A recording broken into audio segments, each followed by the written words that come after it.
শুভেচ্ছা ভাইয়ারা, আমি তোমাদের দীপ ভাইয়া। আজকে থাকছি অপরিচিতা গল্প নিয়ে। প্রথমে আমরা একটু লেখক পরিচিতি দেখে নেব খুবই সংক্ষিপ্ত উপায়ে। দেখো, রবীন্দ্রনাথ ঠাকুর ইনি হচ্ছে 1861 সালের 7ই মে 1268 বঙ্গাব্দের 25শে বৈশাখ কলকাতার বিখ্যাত জোড়াসাঁকোর বিখ্যাত ঠাকুর পরিবারে জন্মগ্রহণ করেছেন। তারপরে দেখো, তার মৃত্যুটা হচ্ছে 1941 খ্রিস্টাব্দের 7ই আগস্ট বা 1348 বঙ্গাব্দের 22শে শ্রাবণ কলকাতাতেই। তারপরে দেখো, তার বিখ্যাত উপন্যাসগুলো একটু মনে রাখতে হবে। চোখের বালি, গোড়া, চতুরঙ্গ, ঘরে বাইরে, শেষের কবিতা, যোগাযোগ। এর ভিতরে শেষের কবিতাটা একটু বেশি ইম্পর্টেন্ট।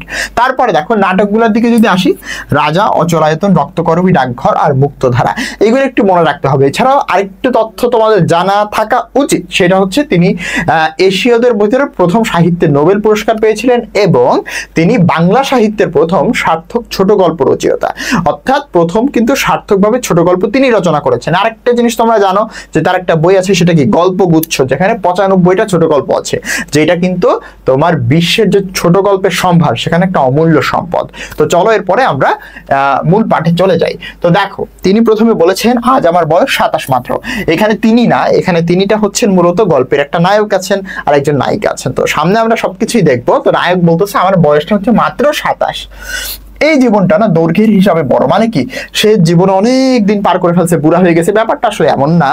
না, গুণের হিসাবে, মানে কি যে তার অনেক গুণ আছে, সে অনেক বেশি মেধাবী বা অনেক কিছু করতে পারে, হ্যাঁ, এমনটাও না, মানে খুব সিমসাম একদম সাধারণ একটা জীবন। তারপরে দেখো, তবু ইহার একটা বিশেষ মূল্য আছে, খেয়াল করো, তার একটা বিশেষ দাম আছে। সেই দামটা কি জানো? ওই যে তার জীবনে কিন্তু একটা নারী এসেছিল, যেটা কিন্তু এই গল্পের নায়িকা কল্যাণী। হ্যাঁ, তো কল্যাণী তার জীবনের উপর একটু হলেও তার সাথে কানেক্টেড হয়েছিল বা দেখা যাচ্ছে তার জীবনে একটা প্রভাব ফেলেছিল।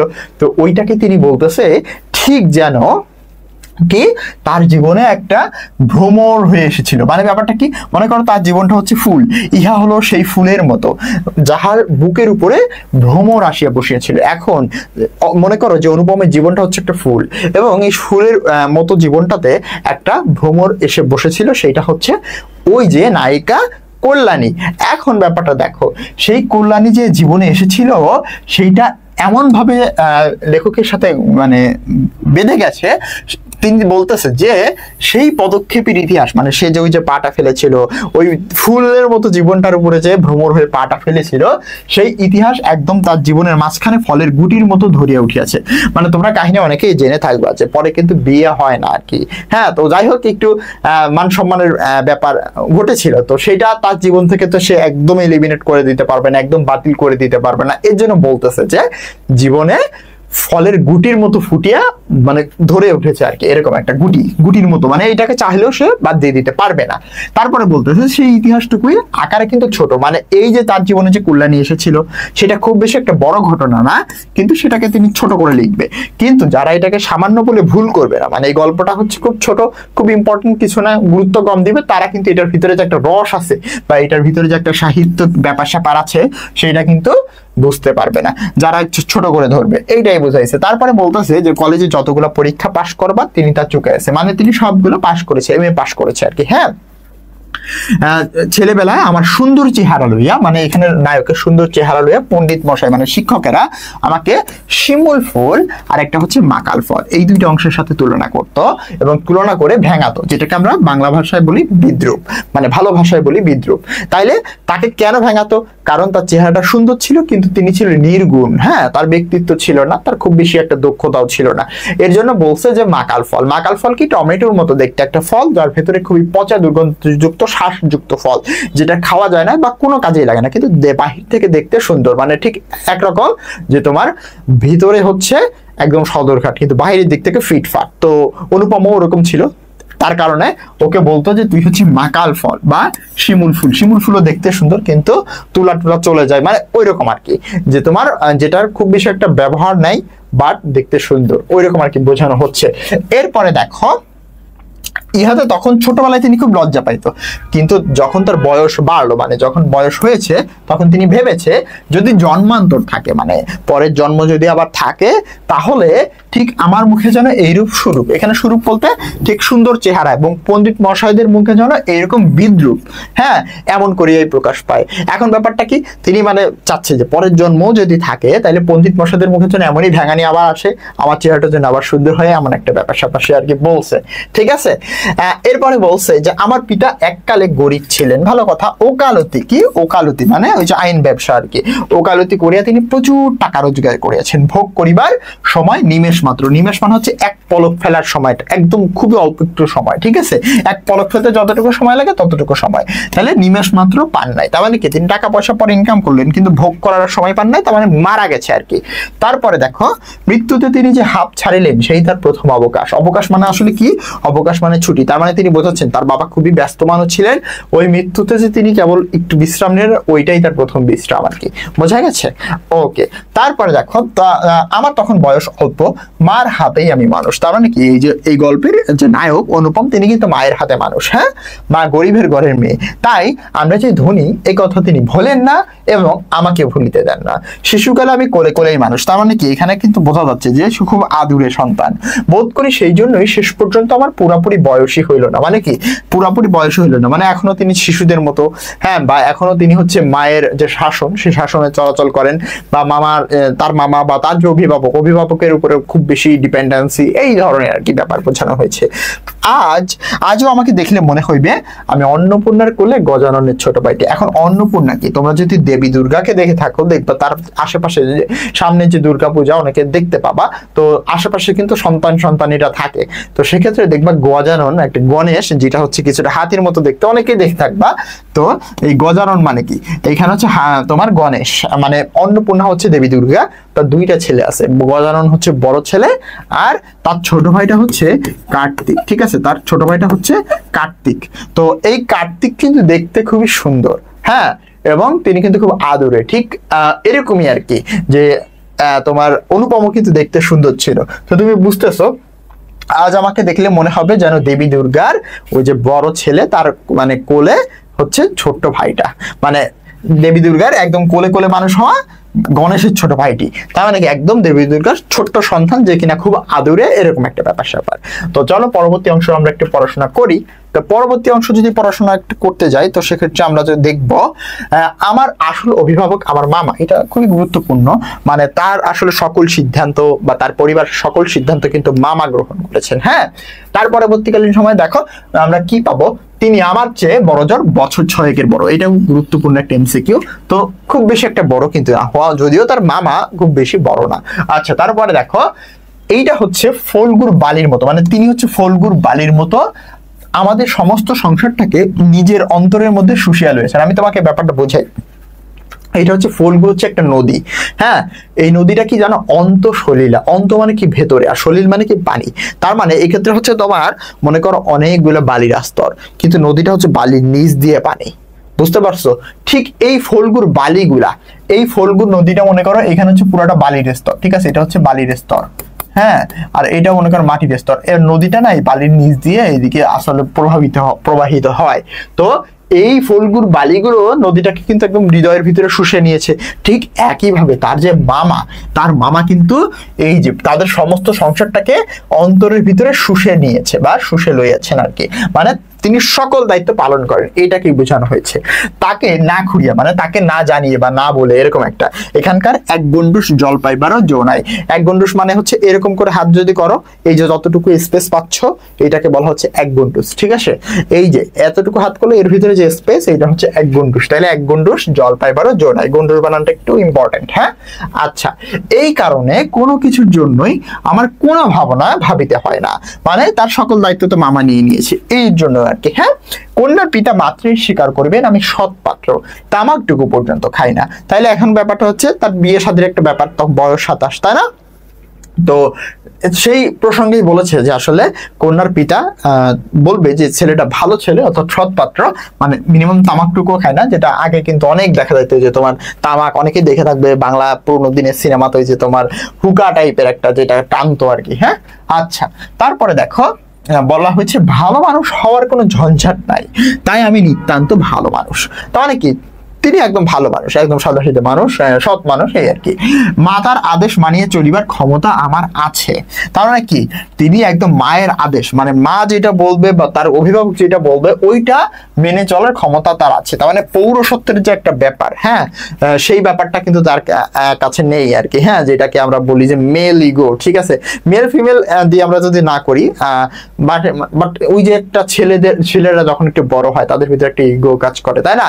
ওইটা তার ছিল না, মানে মা বাবা যাই বলবে, মামা যা বলবে সেইটাই তিনি কিন্তু মেনে নেবেন।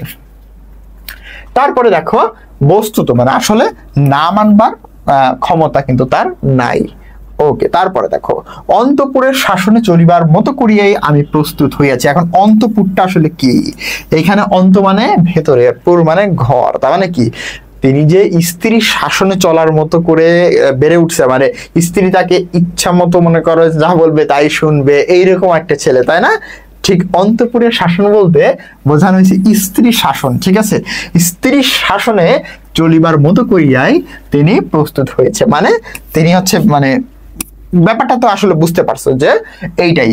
কোনো মেয়ে যদি স্বয়ংবর হন, মানে কোনো মেয়ে যদি এমন হয় যে সেই মেয়েটা নিজের স্বামীকে বেছে নেওয়ার সুযোগ পাচ্ছে, সেটাকে বলা হচ্ছে স্বয়ংবরা, তাহলে তার এই সুলক্ষণটি অবশ্যই স্মরণ রাখবেন। মানে কি তিনি যে স্ত্রীর কথা মতো চলতে পারবেন, বা তার খুব যে একটা ব্যক্তিত্ব আছে, হ্যাঁ, স্ট্রং তোমার পার্সোনালিটি আছে, ওইটা যে নাই, হ্যাঁ, তিনি যে বউয়ের কথায় উঠবে আর বসবে, এই সুলক্ষণটা যেন মনে রাখে।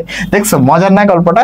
তারপরে দেখো অনেক বড় ঘর হইতে আমার সম্বন্ধ আসিয়াছিল, মানে বিয়ের জন্য প্রস্তাব এসেছিল, কিন্তু মামা যিনি পৃথিবীতে আমাদের ভাগ্য দেবতার প্রধান এজেন্ট, এখন ভাগ্য দেবতার প্রধান এজেন্ট মানে কি, তাদের ভাগ্য কোন দিকে যাবে, তারা কি করবে, তারা কি করবে না, সবকিছু আসলে নির্ধারণ করেন কে? তাদের মামা। তো যিনি হচ্ছে ভাগ্য দেবতার প্রধান এজেন্ট, বিবাহ সম্পর্কে তার একটা কি ছিল, বিশেষ মত ছিল। সেই মতটা কি? ধনীর কন্যা তার পছন্দ নয়, তার মানে কি তিনি ধনীর কন্যা পছন্দ করেন না, কিন্তু তার লোভ ছিল। দেখো আমাদের ঘরে যে মেয়েটা আসবে মাথা হেড করে আসবে, এখন মাথা হেড করে মানে মাথা নিচু করে আসবে, মানে গরিব ঘরে একটা মেয়ে আসবে। তারপরে তিনি বলতেছে এইটাই তিনি চান, অথচ টাকার প্রতি তার আসক্তি অস্থিমজ্জায় জড়িত। অস্থিমজ্জা মানে হচ্ছে হাড়ের ভেতরে আর কি, হ্যাঁ, তাহলে হাড়ের ভেতরে জড়িত। তিনি এমন বেহাই চান, মানে কি ওই যে বেহাই তো বুঝো সবাই, তাই না? ধরো মেয়ের অর্থাৎ ছেলের মেয়ের যে তোমার বা ওই গোষ্ঠীর যে লোকজন, তিনি এমন বেহাই চান, হ্যাঁ, যার হচ্ছে টাকা নাই, অথচ যে টাকা দিতে কসুর করিবে না, কসুর করা মানে দেরি করবে না, যাকে শোষণ করা চলিবে, অথচ বাড়িতে আসলে মানে ব্যাপারটা হচ্ছে তার টাকা থাক, আমি গরিব ঘরে মেয়ে আনবো কিন্তু সে আমাকে টাকা যৌতুক টৌতুক এইসবও দিবে, মানে এইসব দিকে কোনো ইয়ে করবে না। প্লাস হচ্ছে কি দেখো তাকে শোষণ করা চলিবে, মানে কি তারে আমরা যত খুশি ইয়ে করবো, অত্যাচার করব, শোষণ করব, তারপরে হচ্ছে তার আগে যত বেশি নিহেও করা যায় করব। বাট তিনি যখন আমাদের বাড়িতে আসবেন গুড়গুড়ির পরিবর্তে, এখন গুড়গুড়ি মানে হচ্ছে পিতলের তৈরি আধুনিক তামাক খাওয়ার যন্ত্র আর কি, তো সেটা হচ্ছে মনে করো কিছুটা আধুনিক একটা সম্মানের বিষয়, তো সেইটা না দিয়ে কি বাধা হুকায় তামাক খেতে দিবে। বাধা হুকা মানে যে নারিকেলের আচার, দেখো জেনারেল একটা হুকা, তো সেই হুকা থেকে তামাক দিলে নালিশ খাটিবে না, মানে কি কোনো দোষ টোষ চলবে না। তার মানে বোঝানো হচ্ছে তাকে কিন্তু আমরা ওই ট্রিটমেন্টটা করব না বা ওই ট্রিটটা করব না, বাট তার কাছ থেকে আমরা সব বেনিফিটটা নিব, তার কাছ থেকে আমরা যৌতুক নিব, এইটাই আর কি। আবার তিনি খুব বেশি ধনী হইলেও চলবে না, তার মানে সে আসলে দুইটাই চায়, হ্যাঁ, দুই দিকেই আসলে তার চাওয়া। এরপরে দেখো আমার বন্ধু হরিশ, মানে এই যে অনুপম যিনি নায়ক, তার বন্ধু হচ্ছে হরিশ, তিনি হচ্ছে কানপুরে কাজ করে।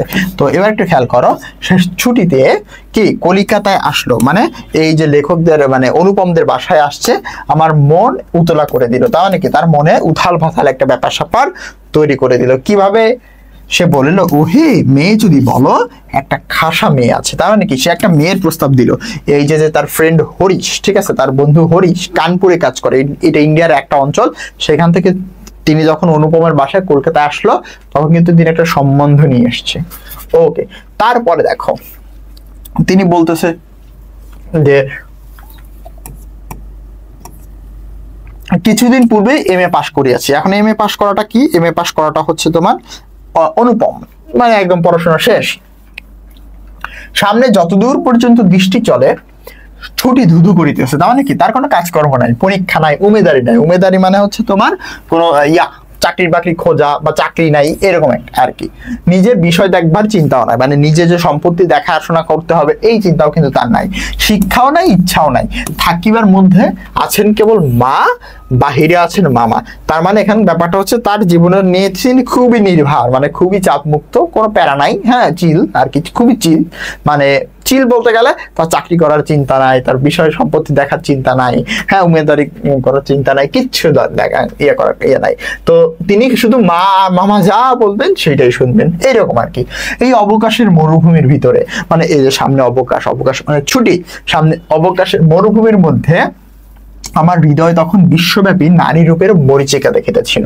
এখন দেখো, বিশ্বব্যাপী নারী রূপের মরিচিকা দেখিতেছিল, ব্যাপারটা কিরকম, মানে তার হৃদয়ে যখন দেখলো আরে কোনো কাজকাম নেই ছুটি, কিন্তু তখন একটু তার হৃদয়ে প্রেম প্রেম ভাব জাগ্রত হলো, বা একটু ভালোবাসতে ইচ্ছা করলো, বা একটু বিবাহ করি, হ্যাঁ মানে মেয়েদের দিকে একটু আর কি অ্যাট্রাকশনটা তার হৃদয়ে কাজ করতেছিল। এটাকে একটু সাহিত্যিক ভাষায় বললে এরকম শোনায় আর কি।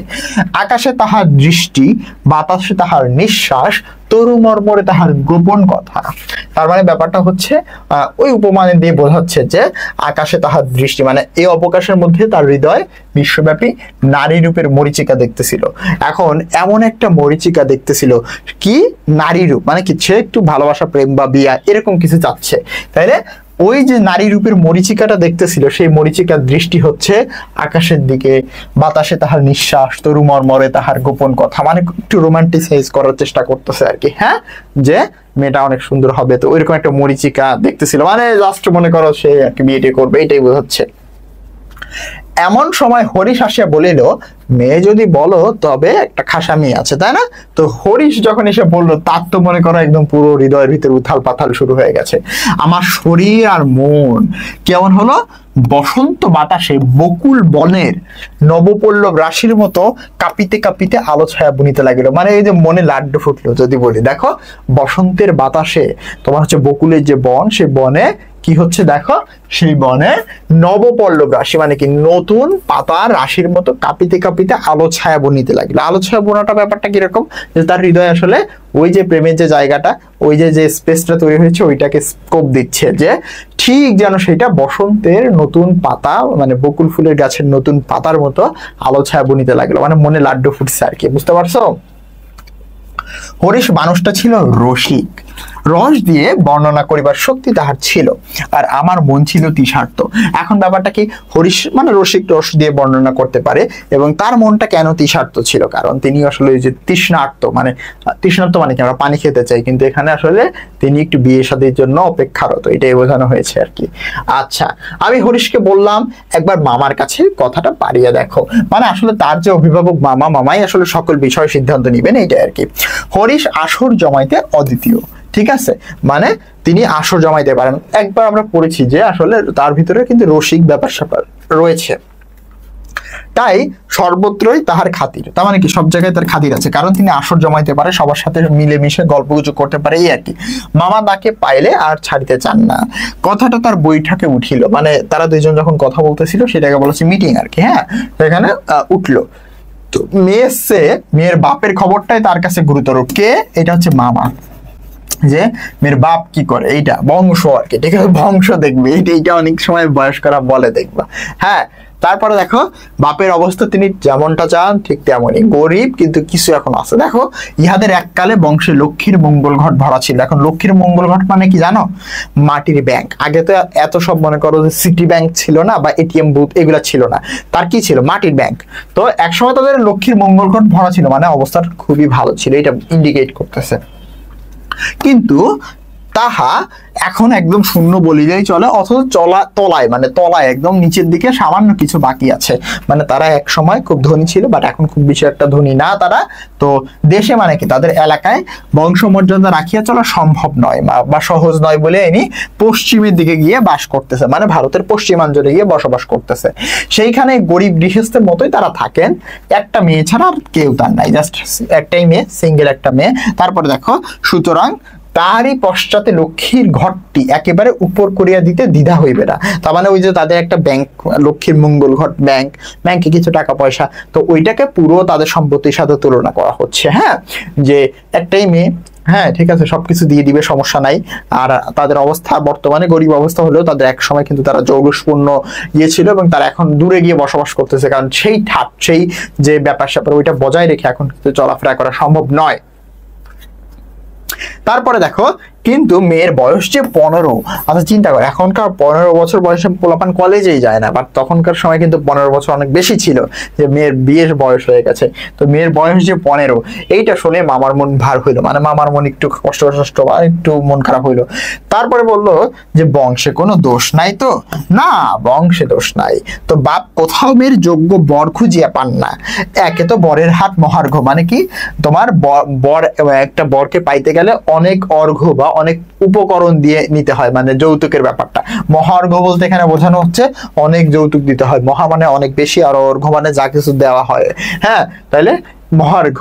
তারপরে বলতেছে তার উপরে ধনুক ভাঙা পণ, মানে ধনুক ভাঙা পণ মানে তো বুঝতেই পারতেছো যে অনেক বেশি যৌতুক। পণ মানে আসলে যৌতুক, হ্যাঁ, যেটা একদম মানে ধনুক ভাঙা তো বোঝো, মানে খুব মানে এটা অনেকটা আসলে ধনুকের মতো, তীরের মতো আসলে লাগে আর কি, এরকম ব্যাপার স্যাপার আর কি।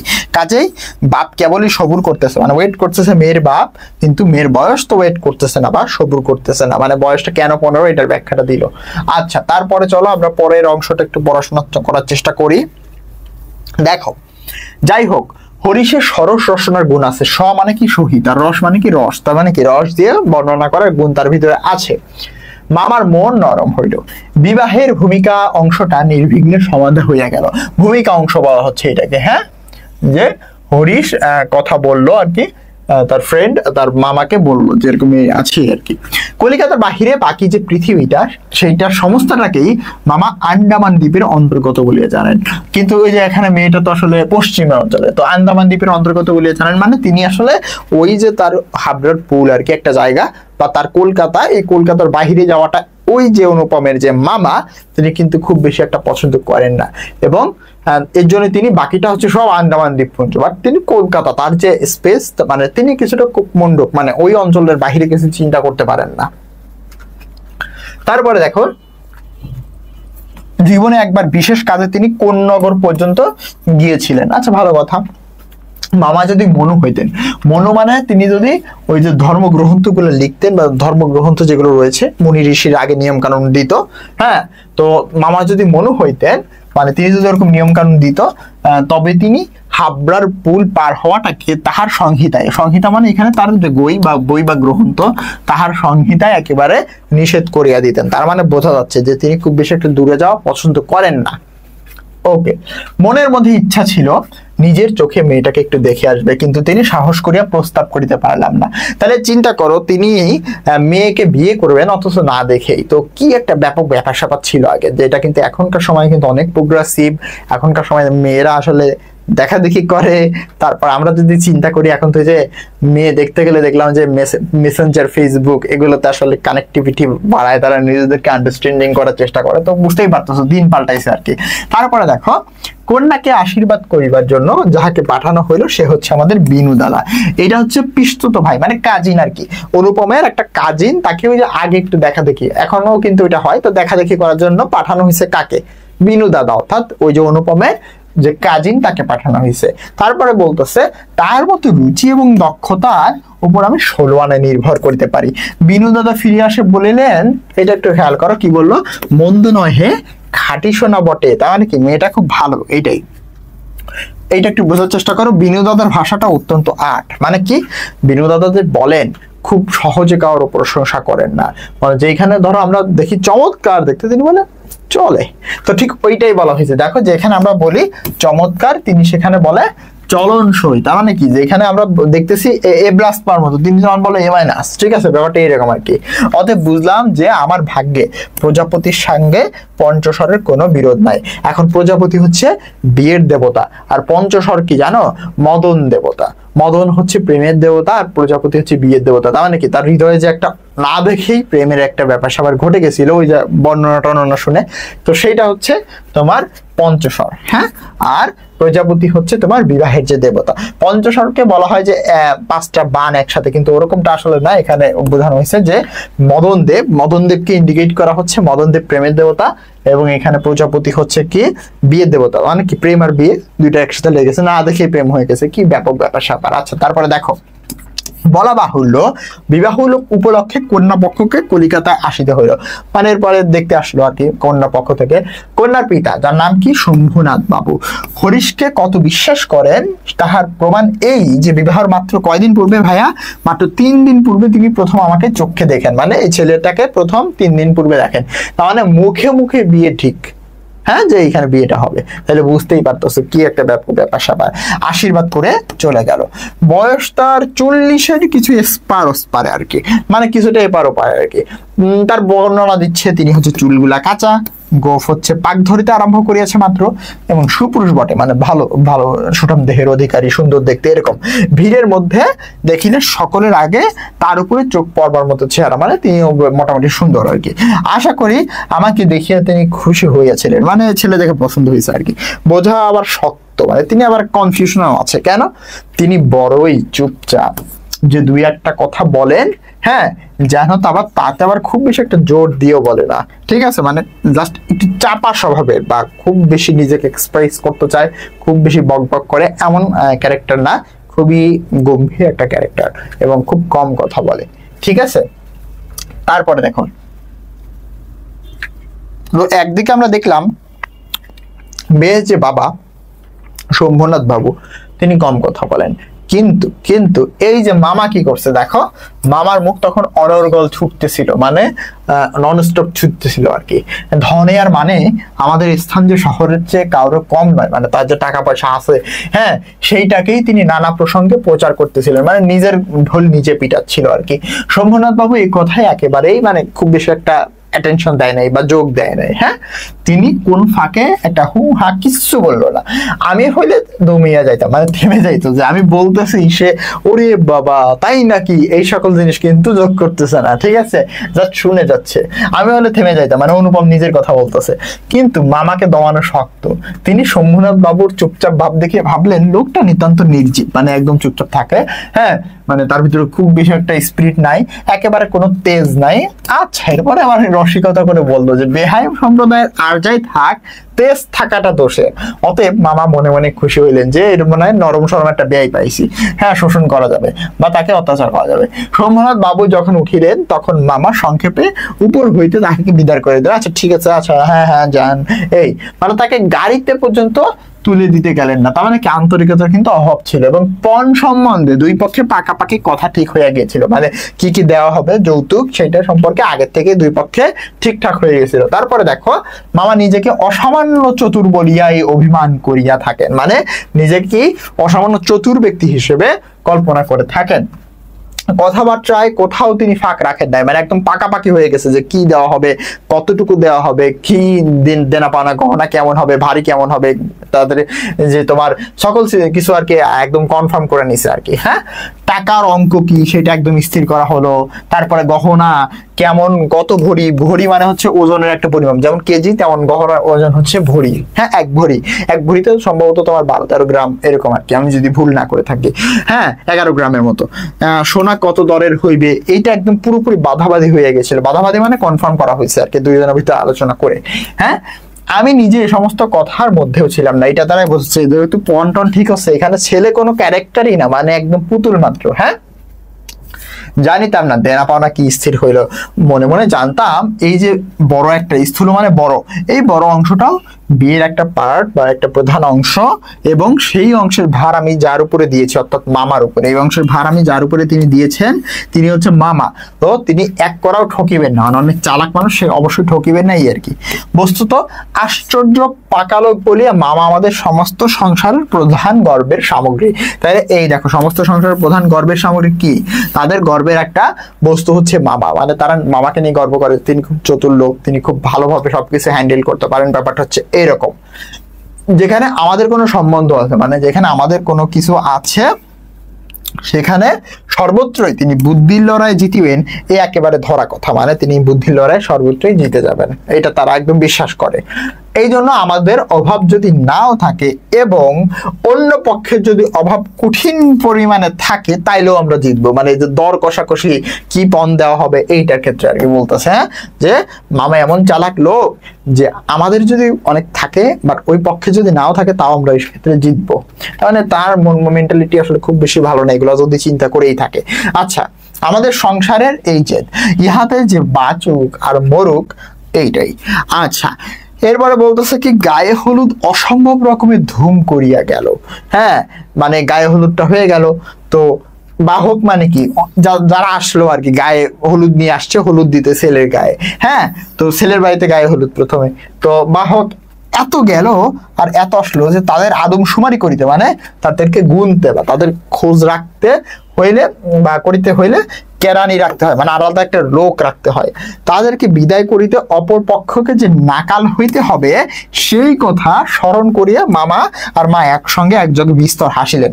মানে তারা চিন্তা করতেছে যে গায়ে হলুদের পর্বতে এত লোকজন আসতেছে, এই লোকজনগুলো যদি বরযাত্রী যায় তাহলে অপর পক্ষকে নাকানি সুবানি খাইতে হবে, এইটা চিন্তা করে মা আর হচ্ছে ছেলে হাসতেছে। তো ব্যাপারটা কিন্তু একটু ব্যাপার আসলে, সরি, মামা আর হচ্ছে মা হাসতেছে, মানে অনুপমের। তো ব্যাপারটা দুঃখজনক, আসলে তারা মেন্টালিটি কিন্তু খুব বেশি একটা ভালো না, তুমিও বুঝতে পারতেছো, তাই না? আচ্ছা, তারপরে দেখো, আছে সমস্ত একসঙ্গে মিশিয়া বর্বর কোলাহলের মস্ত হস্তিদার। আচ্ছা, এখন ব্যাপারটা হচ্ছে কি দেখো, সমস্ত একসঙ্গে মিশাইয়া বর্বর কোলাহলের মস্ত হস্তি দ্বারা সরস্বতীর সঙ্গীত সরস্বতীর পদ্মবন দলিত বিদলিত করিয়া আমি যে বিবাহ বাড়িতে গিয়া উঠিলাম। এরপরে বিয়ের কাহিনীতে চলে আসছে, ঠিক আছে?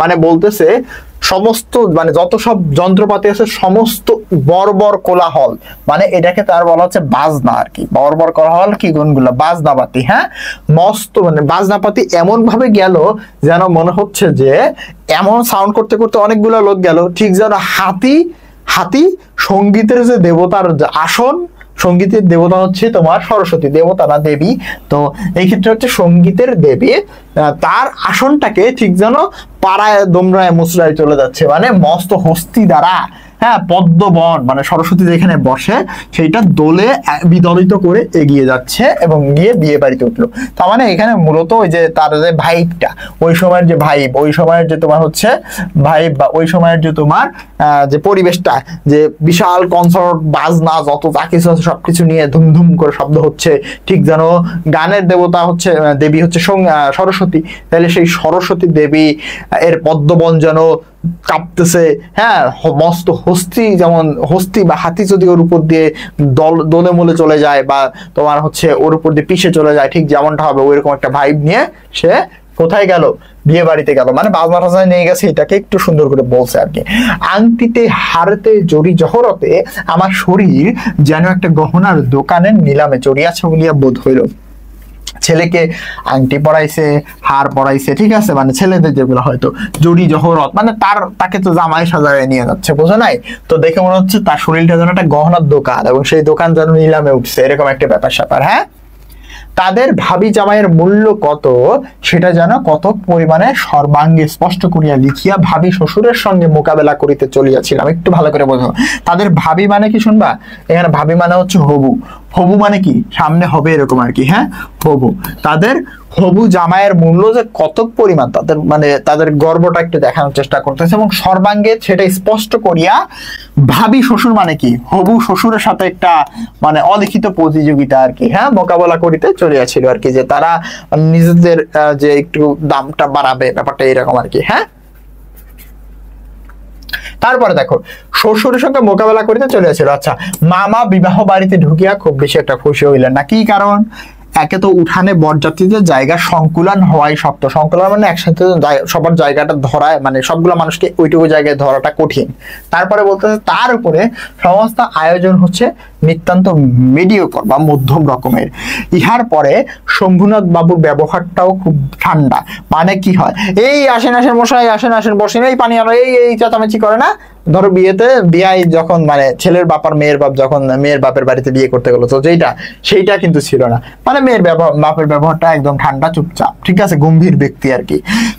তার বিনয়টা অজস্র নয়, মানে ওই যে হ্যাঁ বসেন বসেন বাবা বাবা এই সেই হাবিজাবি করে করে মনে করো যে এটা কিন্তু আমরা বর্তমান সমাজে এখনো দেখতে পাবো বিয়ে বাড়িতে। বাট তার বিনয়টা কিন্তু অতটা অজস্র নয়, মানে নিজেকে একদম মানে নিজের যে মানে তিনি খুব পার্সোনালিটি নিয়ে আসেন আর কি। হ্যাঁ, মুখে তো কোনো কথাই নাই, কোমরে চাদর বাঁধা, আচ্ছা, গলা ভাঙ্গা, টাক পরা, মিশকালো, বিপুল শরীর, মানে বড় শরীর, বিপুল মানে বড়, বড় শরীর। তার একটি উকিল বন্ধু আছে। হ্যাঁ, তাহলে দেখো একটা উকিল বন্ধুর কি কোমরে চাদর আছে, গলা ভাঙ্গা, টাক পরা, মিশকালো, তো একটা উকিল ফ্রেন্ড। যদি একদম তোমার হচ্ছে শুরুতেই বরকর্তাদের দেখো, উকিল বন্ধু যদি নিয়ত হাত জোর করিয়া, মাথা হেলাইয়া, নম্রতার শীত হাস্যে, মানে হালকা একটু হাসি, নম্রতা এইরকম আর কি, ঠিক আছে, শীত হাস্যে গদগদ বচনে, হ্যাঁ, কনসার্ট পার্টির করতালিয়ে বাজিয়া হইতে শুরু করিয়া বরকর্তাদের প্রত্যেককে বারবার প্রচুর রূপে অভিষিক্ত করিয়া না দিতেন, তবে গোড়াতেই একটা স্পষ্ট হইতো। আমি একটু বোঝাই দিই তোমাকে। দেখো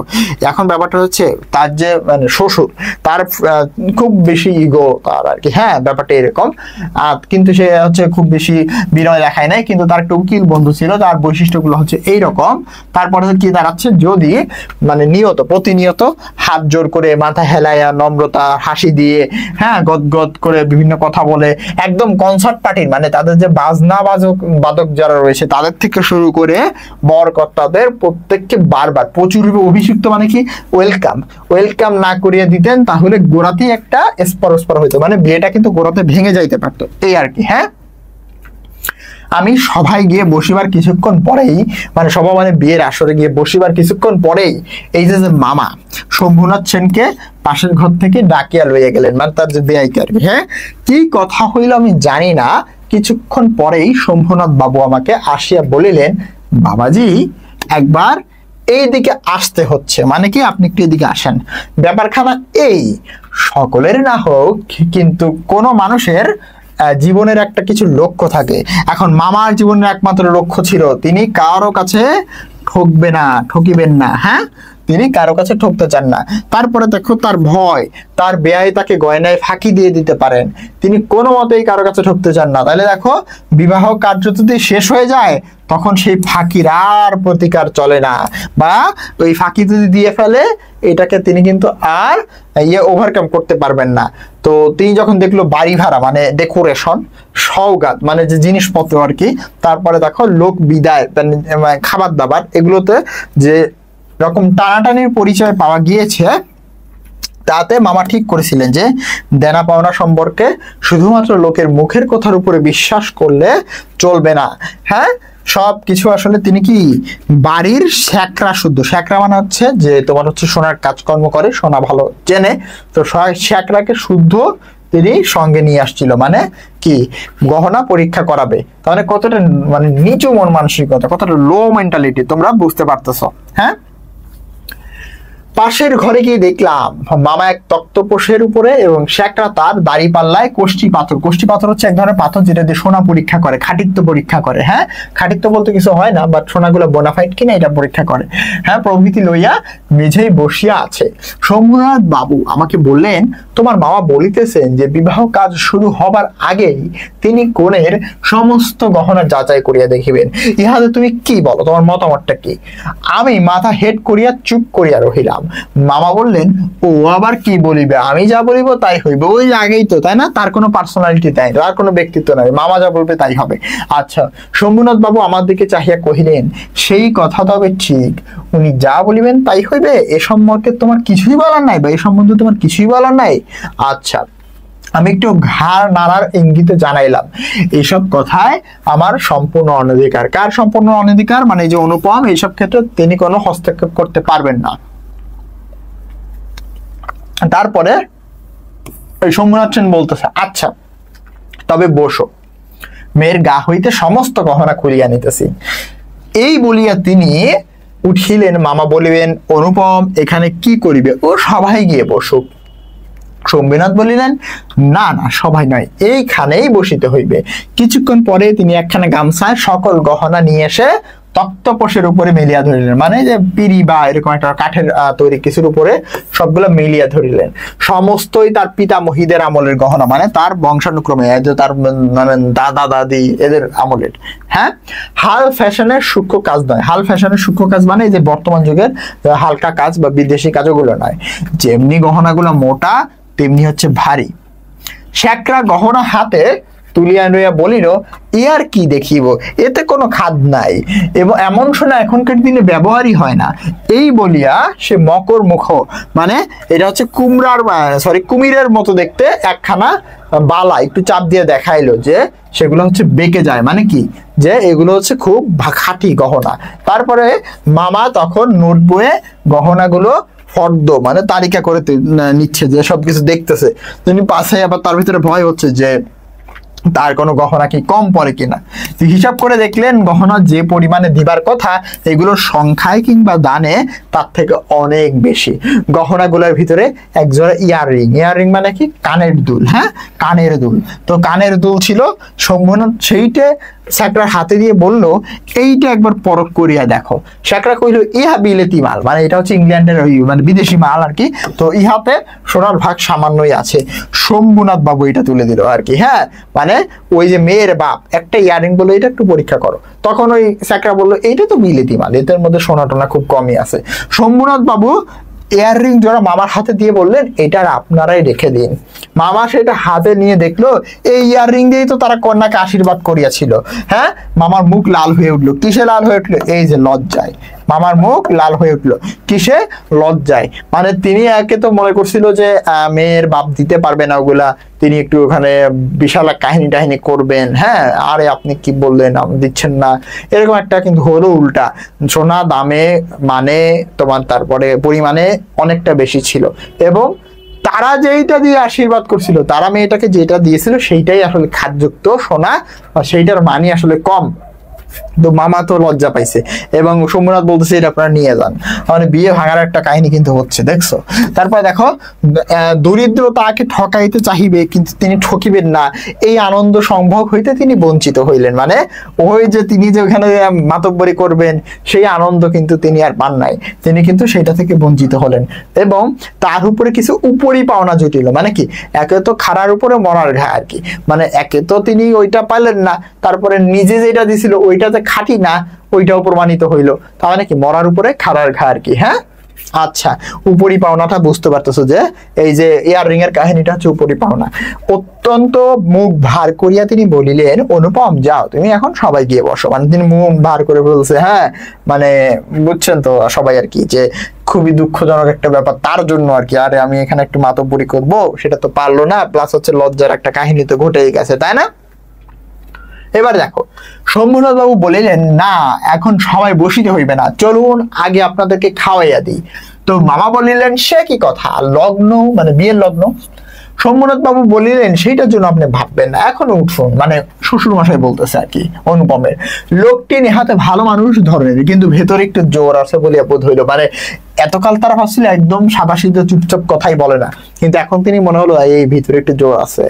মামাকে উঠিতে হইলো। আচ্ছা, বরযাত্রীদের মানে আহার হইয়া গেল, মানে যারা বরযাত্রী ছিল, হ্যাঁ, তাদের খাওয়া দাওয়া হয়ে গেল।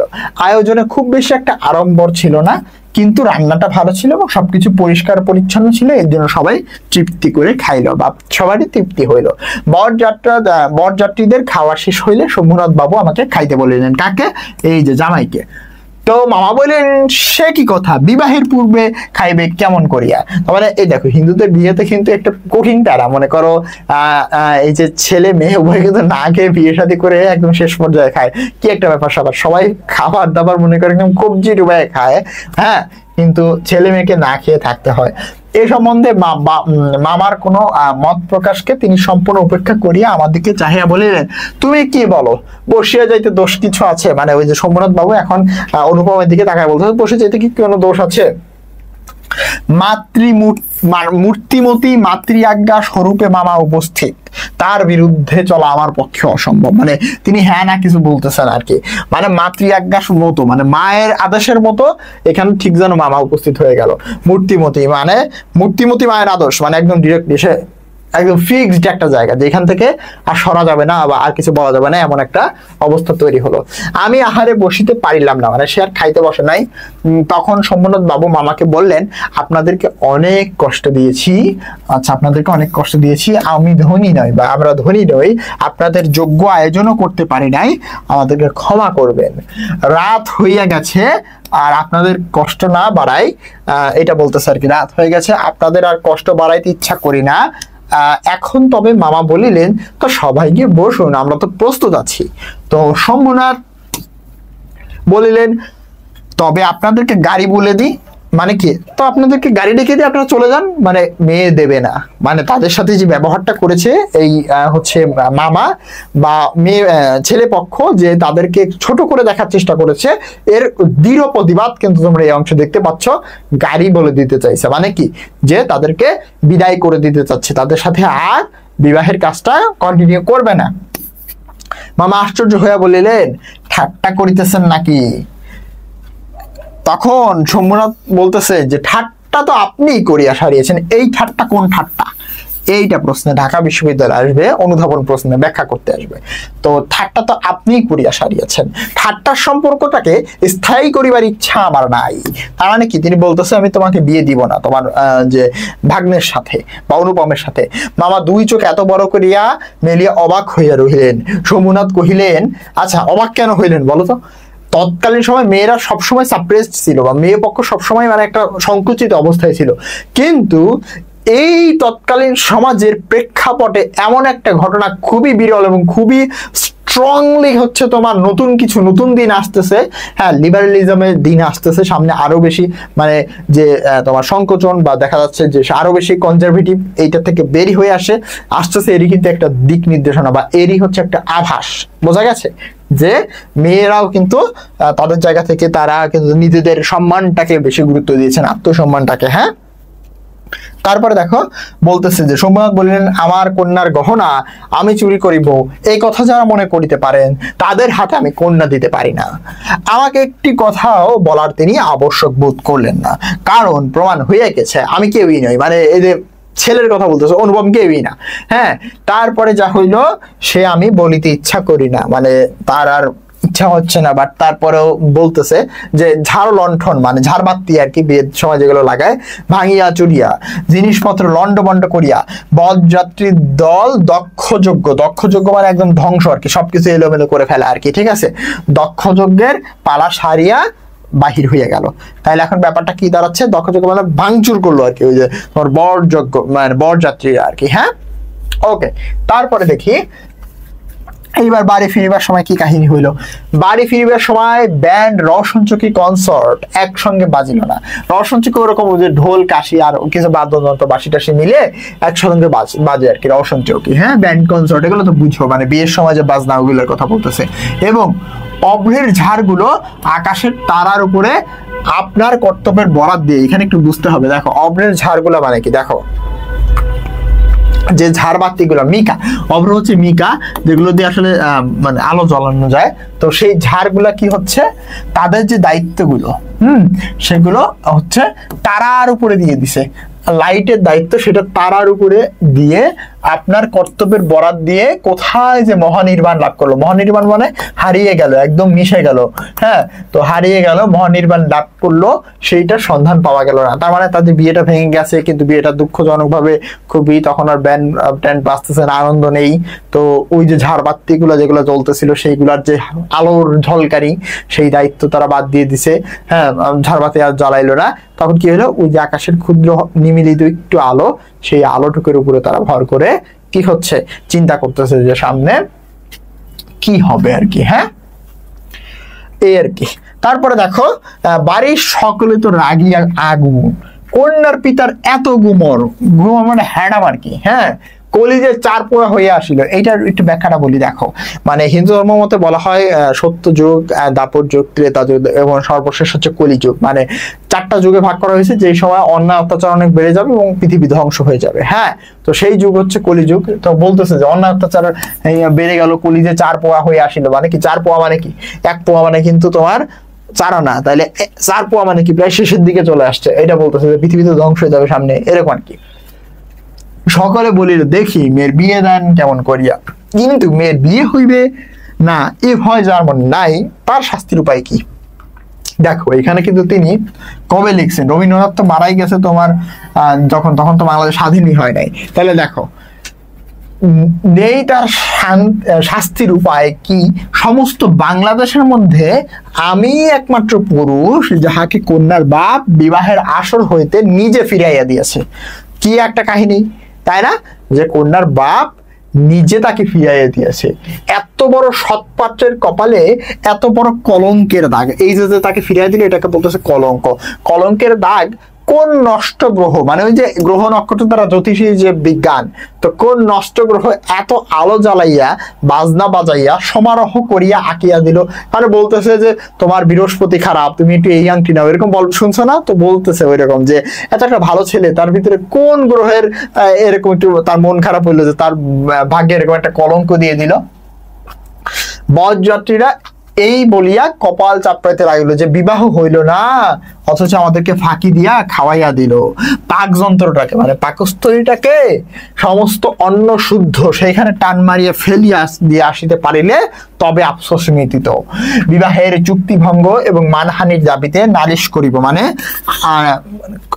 ইয়ে করবে, কেস করবে বলিয়া মামা অত্যন্ত গোল করিয়া বেড়াইতে লাগলেন। যায় নালিশ করব।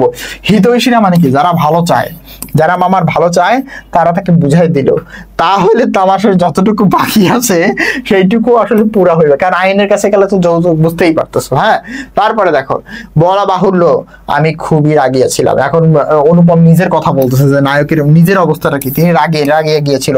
হ্যাঁ, কোন গতিতে শম্ভুনাথ বিষম জব্দ হইয়া আমার পায়ে ধরিয়া আসিতে পড়েন। মানে ব্যাপারটা হচ্ছে কোন গতিকে শম্ভুনাথ বিষম জব্দ হইয়া আমার পায়ে ধরিয়া আসিয়া পড়েন গোফের রেখায় তা দিতে দিতে এইটাই কেবল কামনা করিতে লাগিলাম। মানে তিনি ভাবতেছেন যে এই শম্ভুনাথ যদি কোনো বিপাকে পড়ে আমার পা ধরে আসতো, মানে সে এরকম চাচ্ছে আর কি সে। কিন্তু এই আক্রোশের কালো স্রোতের পাশাপাশি মানে কি এই যে অনুপম তো রেগে গেছে শম্ভুনাথ সেন বা মেয়ে পক্ষের উপরে, তার ভালো লাগতেছে না, তার ভিতরে আক্রোশ। কিন্তু এই তার হৃদয়ের মনে করো এক পাশে তো আক্রোশ ক্ষোভ, কিন্তু আরেক পাশে আরেকটা জিনিস ছিল। সেইটা কি? সেটা মোটেই কিন্তু একেবারে কালো নয়, মানে সেটা কিন্তু এরকম রাগ ক্ষোভে জর্জরিত নয়। সমস্ত মন হ্যাঁ সেই অপরিচিতার পানে ছুটিয়া গিয়েছিল। মানে কি ওই মেয়েটাকে তো দেখেই নাই এখন পর্যন্ত, অনুপম দেখেই নাই, কিন্তু ওই যে না দেখেই ভালোবেসে ফেলছিল। ঠিক আছে, তো তার একদিকে আক্রোশ ক্ষোভ, কিন্তু আরেকদিকে মেয়েটার জন্য ভালোবাসা। সেটার রংটা কালো নয়, সেটার রংটা হয়তো কি রং হতে পারে তোমরাই বলো।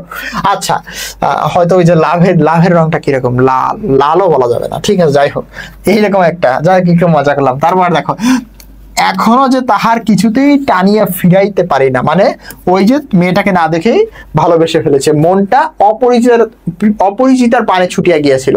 অপরিচিতা মানে কি? যেহেতু মেয়েটাকে এখনো তিনি দেখেনি না, এর জন্য এখনো বলা হচ্ছে অপরিচিতার পানে ছুটিয়া গিয়েছিল। হ্যাঁ,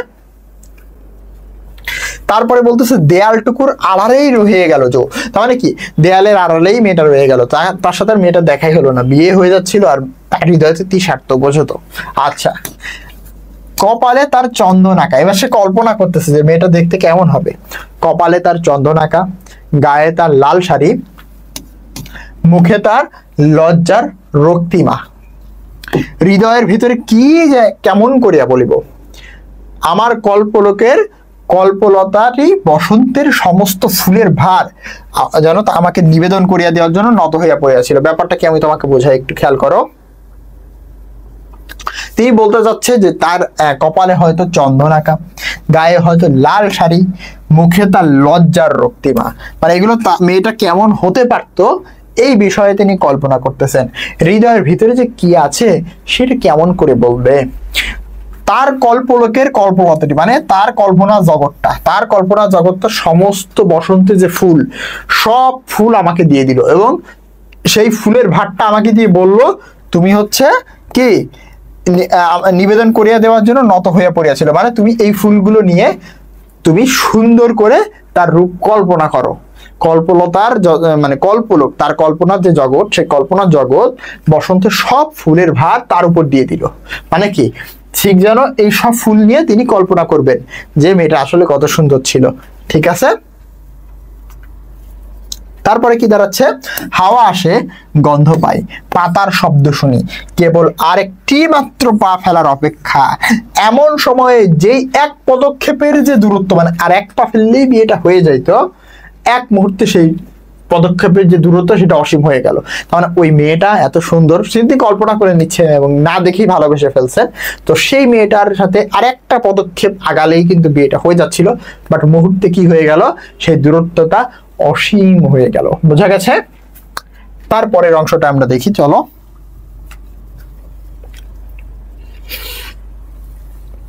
এতদিন যে প্রতি সন্ধ্যায় আমি বিনু দাদার বাড়িতে গিয়ে তাকে অস্থির করিয়া তুলিয়াছিলাম, কারণ বিনু দাদা তো আসলে মেয়েটাকে দেখতে গেছিল, তাই না?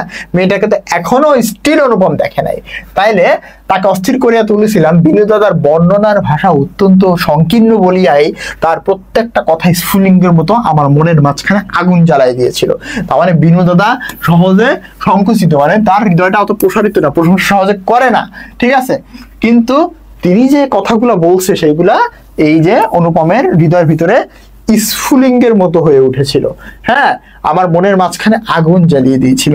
বুঝিয়াছিলাম মেয়েটির রূপ বড় আশ্চর্য, কিন্তু তাকে না দেখিলাম, তাকে চোখে না দেখিলাম, তাহার ছবি সমস্তই অস্পষ্ট হইয়া রহিল। বাহিরে তো সে ধরা দিলই না, তাহাকে মনেও আনিতে পারিলাম না। এই জন্য মন সেদিনকার সেই বিবাহ সভার দেয়ালের বাহিরের ভূতের মতো দীর্ঘ নিঃশ্বাস ফেলিয়া বেড়াইতে লাগিল। হরিশের কাছে শুনিয়েছি, মেয়েটি আমার ফটোগ্রাফ দেখানো হয়েছিল, তখন কি মেয়েটা হচ্ছে তার ফটোগ্রাফটা দেখেছিল, পছন্দ করিয়াছে বইটি, মানে না করিবার তো কোনো কারণ নাই, মানে ছেলে দেখতে দেখতে সুন্দর, আবার শিক্ষিত আছে। হ্যাঁ, আমার মন বলে সেই ছবি তার একটি কোনো বাক্সে লুকানো আছে, মানে সে কল্পনা করতেছে, ঠিক আছে, সে কল্পনা করতেছে বাক্সের ভিতরে লুকানো আছে। একলা ঘরে দরজা বন্ধ করে দিয়ে একদিন নিরালা দুপুর বেলায়, মানে নিরালা একদম, মানে মানুষজন ছাড়া একটা দুপুর বেলায়, মানে কেউ নেই এরকম একটা দুপুরে, সে সেটা খুলে দেখে না। মানে চিন্তা করতেছে, সে কি খুলে দেখে না? যখন সে ঝুঁকে পড়ে দেখে তখন ছবিটার উপরে কি তার মুখের দুই ধার দিয়ে এলে চুল আসিয়া পড়ে না? কি রোমান্টিক কবি, তাই না? দেখো যে যখন তিনি ছবিটা দেখে তো এলো চুল কি দুই ধার দিয়ে এসে পড়ে না? হঠাৎ বাহিরে কারো পায়ের শব্দ পাইলে সে কি তাড়াতাড়ি করে তার সুগন্ধ আঁচলের মধ্যে ছবিটিকে লুকায় ফেলে না? মানে হয়তো ছেলেটা চিন্তা করতেছে মেয়েটা আমাকে ভালোবেসে ফেলছে। হ্যাঁ, দিন যায়, একটা বছর চলে গেল। মামা তো লজ্জায় বিবাহ সম্বন্ধে আর কথাই তুলিতে পারেন না। হ্যাঁ, তাহলে পোলার ইচ্ছা মেলা বিয়ে করা, তো বিবাহ সম্বন্ধে তো আর কথাই তুলিতে পারেন না। মায়ের ইচ্ছা ছিল আমার অপমানের কথা যখন সমাজের লোকজন ভুলে যাবে তখন আরেকবার বিবাহের চেষ্টা করে দেখবেন।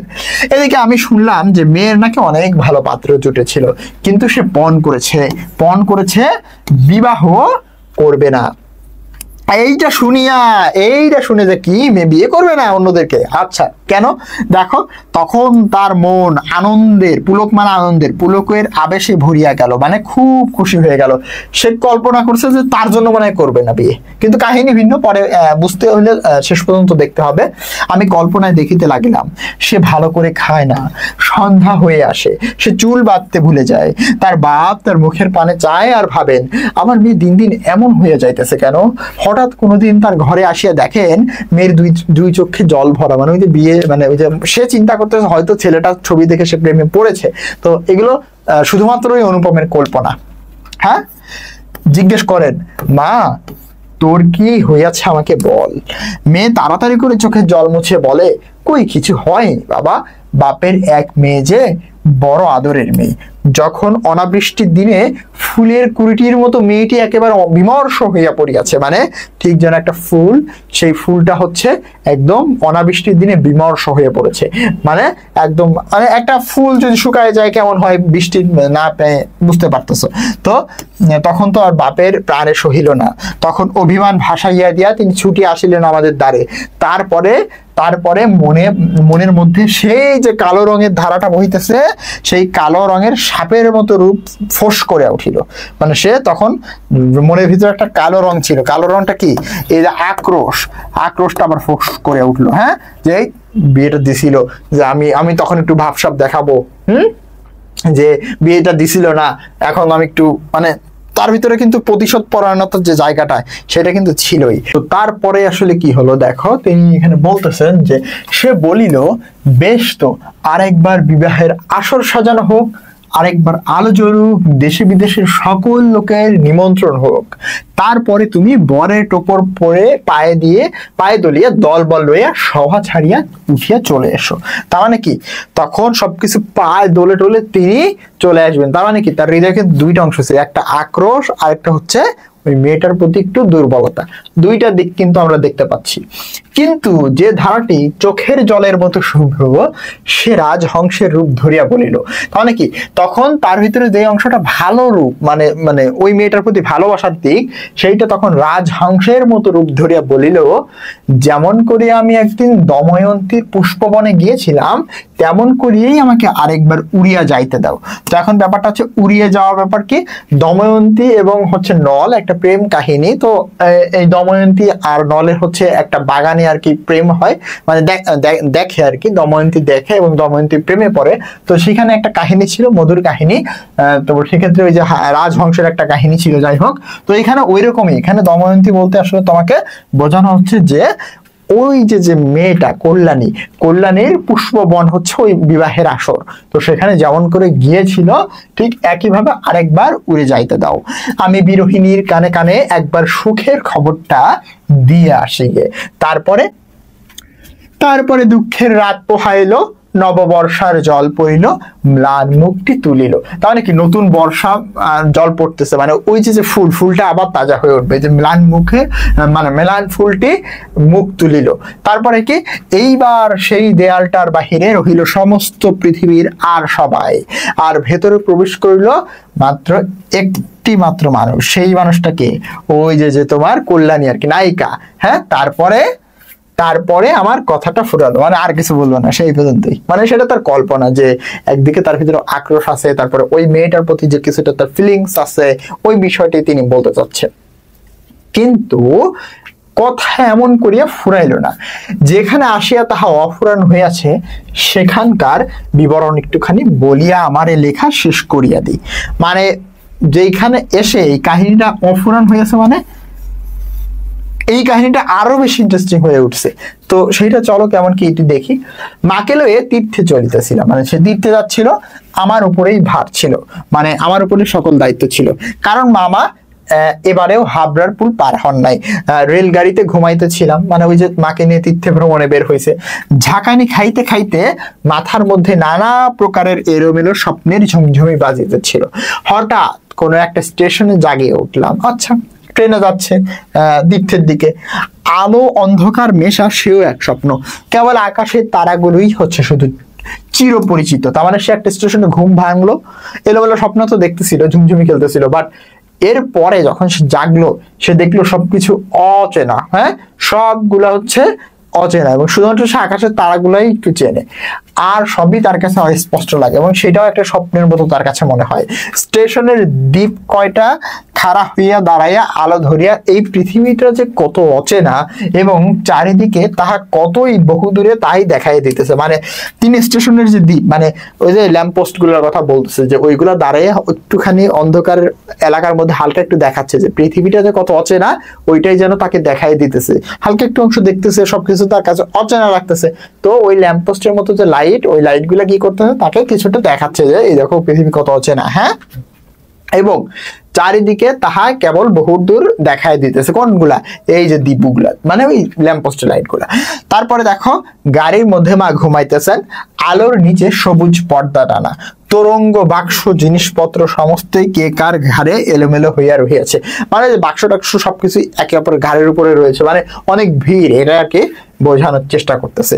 তারা যেন স্বপ্নলোকের উলট পালট আসবাব, সবুজ প্রদোষের, প্রদোষ মানে আসলে সন্ধ্যাবেলা মিটমিটে আলোতে থাকা এবং না থাকার মাঝখানে একরকম মানে হয়ে পড়ে আছে। মানে এই যে সন্ধ্যার দিকে এসে ট্রেনে উঠছে, খুব মানে ইয়ালা একটা ট্রেন, ভিড় একটা ট্রেন। তো এই আর কি সবুজ প্রদোষ মানে সবুজ হচ্ছে তোমার সন্ধ্যা। কেন সবুজ সন্ধ্যা? কারণ তৎকালীন সময়ে গ্রিন সিগন্যালের জন্য এরকম লণ্ঠন ব্যবহার করা হতো ট্রেন চালানোর জন্য। এরকম 3 দিকে আটকানো থাকে, একদিকে গ্রিন সিগন্যাল, হ্যাঁ, তো ওইটা এরকম ধরলে ট্রেন যাইতো আর কি। হ্যাঁ, তারপরে দেখো এমন সময় সেই অদ্ভুত পৃথিবীর অদ্ভুত রাত্রে কে বলে উঠিল, শিগগিরই চলে আয়, এই গাড়িতে জায়গা আছে।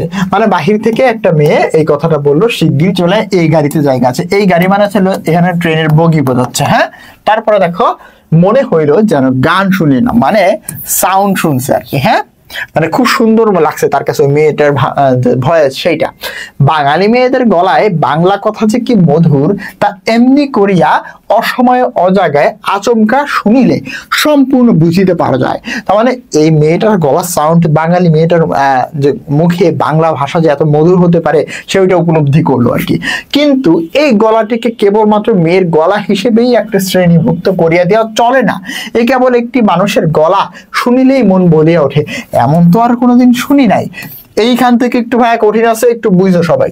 চিরকাল গলার স্বর আমার কাছে একটা বড় সত্য, মানে তার কাছে খুব ইম্পর্টেন্ট, বড় সত্য এবং খুব বেশি ইম্পর্টেন্ট। মানে মানুষের ব্যক্তিত্ব বলো কিংবা এই যে গলার স্বর, সেটা আসলেই একটা বড় একটা ব্যাপার স্যাপার আর কি।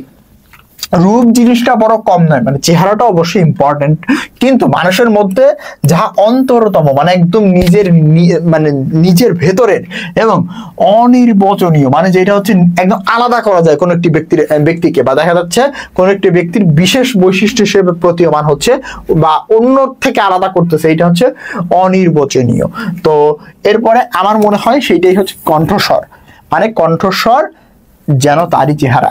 এখন ব্যাপারটা হচ্ছে তিনি মানে চেহারার তো যে গুণগান সেটা তো গাইলেন, তার পাশাপাশি বলতেছে যে মানুষের কণ্ঠস্বরটা অনেক বেশি ইম্পর্টেন্ট। মানুষের যেটা একান্তই আপন বা ইউনিক, বা যেটা হচ্ছে মানুষকে একদম আলাদা করে তোলে মানুষের ভিতরের, সেইগুলা একটা বিষয় হচ্ছে কণ্ঠস্বর। মানে কণ্ঠস্বরটা যে ইম্পর্টেন্ট এটাই বোঝানোর চেষ্টা করতেছে। আমি তাড়াতাড়ি গাড়ির জানালা খুলে দিয়ে বাহিরে মুখ বাড়াইয়া দিলাম, মানে কোন মেয়েটা এটা একটু দেখতে চাইছে। ঠিক আছে, প্ল্যাটফর্মে অন্ধকারে দাঁড়াইয়া গার্ড তার এক চক্ষু লণ্ঠন নাড়িয়ে দিল। এরকম একটা বক্স 3 দিকে আটকানো, হ্যাঁ, এই 3 দিকে আটকানো, শুধু একটা দিক খালি খোলা, এগুলো সব লক। হ্যাঁ, এই দিক দিয়ে গ্রিন আলো বের হয়, এটা হচ্ছে লণ্ঠন। তো গার্ড তার এক চক্ষু লণ্ঠন, মানে এই যে একদিক খোলা, এর জন্য বলতেছে এক চক্ষু লণ্ঠন নাড়িয়ে দিল, গাড়ি চলিল, গ্রিন সিগন্যাল। আমি জানালার কাছে বসিয়া রহিলাম।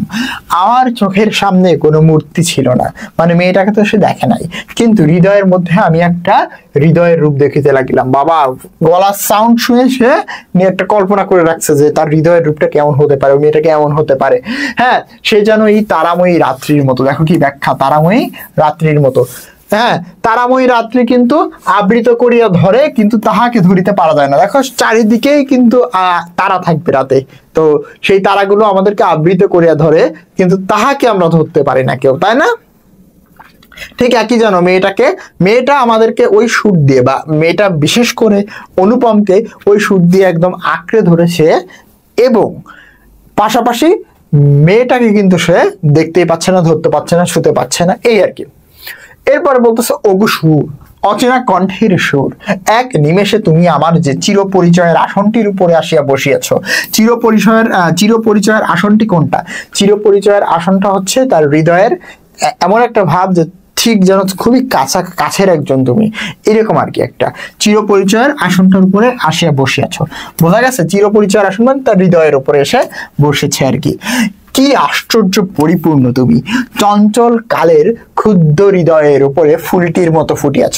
তো চঞ্চল কাল মানে কি, এখানে বোঝানো হচ্ছে অনুপমের যে হৃদয় সেটা এখন বেশ চঞ্চল কাল, এবং ক্ষুদ্র হৃদয় মানে তার হৃদয়ের ভিতরে আসলে অনেক তৃষ্ণা, সে একটু বিবাহ টিবাহ করতে চায়, মানে একরকম মানে আর তর্স হচ্ছে না এমন একটা হৃদয়, বা কাহিনীও কিছুটা ঘটেছে, ওই সব কিছু মিলিয়ে তার হৃদয়টা হচ্ছে চঞ্চল কালের ক্ষুদ্র হৃদয়।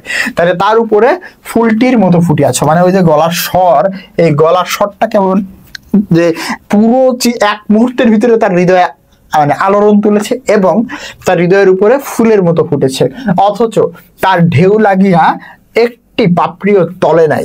মানে বলতেছে যে তুমি যে এসে বসছো ফুলের মতো এসে ফুটলো, তার যে একটা ওয়েভ, সে ওয়েভে একটু পাপড়িও টলে নাই। তার মানে কি, এখন ব্যাপারটা হচ্ছে কি দেখো, তার মানে যে গলার সাউন্ডটা, এই সাউন্ডটা একদম একটু টলে নাই, মানে বলতে গেলে খুবই যে কোমল সেটাই আর কি বোঝানো হচ্ছে, অপরিমেয় কোমলতায় একটুকুও দাগ পড়ে নাই। তার মানে কি বলতেছে যে তুমি যে চঞ্চলকালের ক্ষুদ্র হৃদয়ের উপরে ফুলের মতো এসে বসলা, তারপরেও আসলে তো তোমার এই যে মানে সাউন্ড তার উপরে একটু টলে নাই, বা একদম কোমলতায় একটু দাগ পড়ে নাই। ব্যাপারটা আমি তোমাকে বোঝাই, মনে করো আমি একজন মানুষ, আমার হৃদয়টা ক্ষুদ্র, আমার হৃদয়টা চঞ্চল, কিন্তু তোমার একটা সুন্দর গলার সাউন্ড আমার হৃদয়ে আসলো, আসার ফলে আমি যে ওইটাকে রিসিভ করব সেটা আমার কাছে পুরোপুরি কোমল লাগছে, সেটা আমার কাছে একদম একদম পারফেক্ট একটা ফুলের মতো লেগেছে। হ্যাঁ, আমার হৃদয় যে ক্ষুদ্র, এই কারণে ওইটা যে একটু খারাপ লাগবে ওরকম কিন্তু হয় নাই। তো এই জন্যই বলতেছে যে একটুও টলে নাই, অপরিমেয় কোমলতে একটু দাগ পড়ে নাই, মানে আমার হৃদয়টা ক্ষুদ্র হলেও হ্যাঁ তোমার যে গলার সাউন্ড সেটা একদম আমার ক্ষুদ্র যে হৃদয় সেইটার প্রভাব, তোমার গলার সাউন্ডটা যে সুন্দর এইটা অনুভবের ক্ষেত্রে কোনো প্রভাব ফেলে নাই। বোঝা গেছে? গাড়ি লোহার মৃদঙ্গে তাল দিতে দিতে চলে এলো, মানে এই যে তোমার ধরো মৃদঙ্গ মানে আসলে এক ধরনের বাজনা, মাটির তৈরি, কিন্তু এখন ব্যাপারটা হচ্ছে যে লোহার মৃদঙ্গ বলতে বোঝানো হচ্ছে এখানে গাড়ি যে সাউন্ড করতে করতে ঝকঝক করতে করতে চায় ওইটা। আমি মনের মধ্যে গান শুনিতে শুনিতে চলিলাম, তাহার একটি মাত্র ধোঁয়া, ধোঁয়া মানে আসলে একটি মাত্র সুর আর কি, ঠিক আছে, গাড়িতে জায়গা আছে। হ্যাঁ, ওই যে সাউন্ডটা সে শুনছে তার হৃদয়ে খুবই একটা ব্যাপক আলোড়ন তুলে ফেলছে। কি আছে? জায়গা আছে, মনের মধ্যে গান শুনিতে শুনিতে চলিলাম, তাই একটাই ধোঁয়া। তারপরে দেখো জায়গা যে পাওয়া যায় না, কেউ যে কাউকে চেনেও না, আচ্ছা, অথচ সেই না চেনাটুকু কুয়াশা মাত্র, মানে কি সেই না চেনাটুকু খুবই কিছুই না, জাস্ট মানে একদম কুয়াশা, খুবই হালকা একটা পর্দা। তারপরে দেখো সে যে মায়া, সেটা ছিন্ন হলেই যে চেনা আর অচেনার আর অন্ত নাই। ওগো সুধাময় সুর, যে হৃদয়ের অপরূপ রূপ, তুমি সে কি আমার চিরকালের চিরচেনা নয়? জায়গা আছে, শীঘ্রই আসিতে ডাকিয়াছ, শীঘ্রই আসিয়াছি, এক নিমেষও দেরি করি নাই। তার মানে ওই জায়গা আছেটা মনে হয়েছে এত সুন্দর সুর, ঠিক যেন তার হৃদয়ের প্রতি আহ্বান করতেছে মেয়েটা, এমন কল্পনা করে নিছে অনুপম। তো অনুপম নির্গুণ হলেও কিন্তু রোমান্টিসিজমের কিন্তু তার বা রোমান্টিক একটা ব্যাপার স্যাপার কিন্তু তার আসলে হৃদয়ের ভিতরে বোঝাই যাচ্ছে যে কি লেখালেখি আছে, দেখিয়েছো? আচ্ছা দেখো, অথচ সেই নাচ নাটকে একটু কুয়াশা, মানে এই নাচ নাটক আর কিছুই না, আসলে সেটা একটা মায়া, একটা মায়াজাল, সেটা ছিন্ন হলে আর চেনার কোনো অন্ত নাই, মানে একটু যে দূরত্ব এটা সরে গেলে আর চেনার কোনো শেষ থাকবে না। হ্যাঁ, ওগো সুধাময়ী সুরে, যে তুমি আমাকে ডেকেছো, হ্যাঁ আমি তাড়াতাড়ি এসেছি, মানে এমন ভাবে কল্পনা করতেছে যে ঠিক জানো তার হৃদয়ে আসলে আহ্বান করেছে। হ্যাঁ, তুমি সে কি আমার চিরকালের চেনা নয়? তো এটা বলতেছে যে তুমি তোমার চিরকালেরই চেনা, তোমার উপরে তুমি ডেকেছো, আমি চলে আসছি, এরকম একটা ব্যাপার স্যাপার, মানে ওই মেয়েটাকে আসলে ভালোবেসে ফেলছে। ক্লিয়ার? মানে মেয়েটাকে ভালোবেসে ফেলছে গলার স্বর শুনিয়ে আর কি। রাত্র ভালো করিয়া ঘুম হইল না, বুঝতো প্রেমে পড়ছো যারা, তাই না, রাতে মাঝে মাঝে ঘুম টুম হয় না, এই আর কি। প্রায় প্রতি স্টেশনে একবার করিয়া মুখ বাড়িয়া দেখিলাম, ভয় হইতে লাগিল, যাহাকে দেখা হইল না সে পাশে রাত্রি নামিয়া যায় কিনা, মানে নেমে যায় কিনা। পরদিন সকালে একটা বড় স্টেশনে গাড়ি বদল করতে হবে, মানে একটা গাড়ি থেকে আরেকটা গাড়িতে উঠতে হবে। আমাদের ফার্স্ট ক্লাসের টিকিট, মানে ফার্স্ট ক্লাসের টিকিট, ওই যে ট্রেনের টিকিট, মনে আশা ছিল যে ভিড় হইবে না, কিন্তু নামিয়া দেখি প্ল্যাটফর্মের সাহেবদের আটদালি দল আসবাবপত্র লইয়া গাড়ির জন্য অপেক্ষা করতেছে। আটদালি দল এটা কিন্তু ইংরেজি শব্দ, এটা আসছিল আমার অ্যাডমিশন টেস্টের সময়। যাই হোক, যেটা কোন ভাষার শব্দ, তো আটদালি দল তো বুঝো যে আটদালি দল হচ্ছে তোমার পিয়ন টিয়নের আর কি। হ্যাঁ, তো তার আসবাবপত্র লইয়া গাড়ির জন্য অপেক্ষা করতেছে। কোন এক ফৌজের বড় জেনারেল সাহেব ভ্রমণে বাহির হয়েছেন। ফৌজ মানে আসলে যে সেনাবাহিনীর তোমার যে যেগুলোকে বলা হয় ট্রুপ, হ্যাঁ, বা দল, সেখান থেকে আসলে বের হয়েছেন। তারপরে কি বলা হচ্ছে, 2-3 মিনিট পরে গাড়ি আসিল, বুঝিলাম ফার্স্ট ক্লাসের আশা পরিত্যাগ করতে হবে। মাকে লইয়া কোন এক গাড়িতে উঠি, সেটা একটি বিষম ভাবনায় পড়লাম যে মাকে নিয়ে উঠবো, বয়স্ক মানুষ তো। এরপরে দেখো বুঝলাম যে ফার্স্ট ক্লাসের আশা ত্যাগ করতে হবে।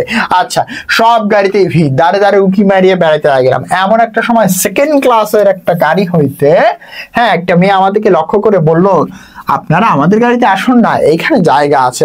আমি তো চমকায় উঠলাম, সেই আশ্চর্য মধুর কণ্ঠ এবং সেই গানেরই ধোয়া।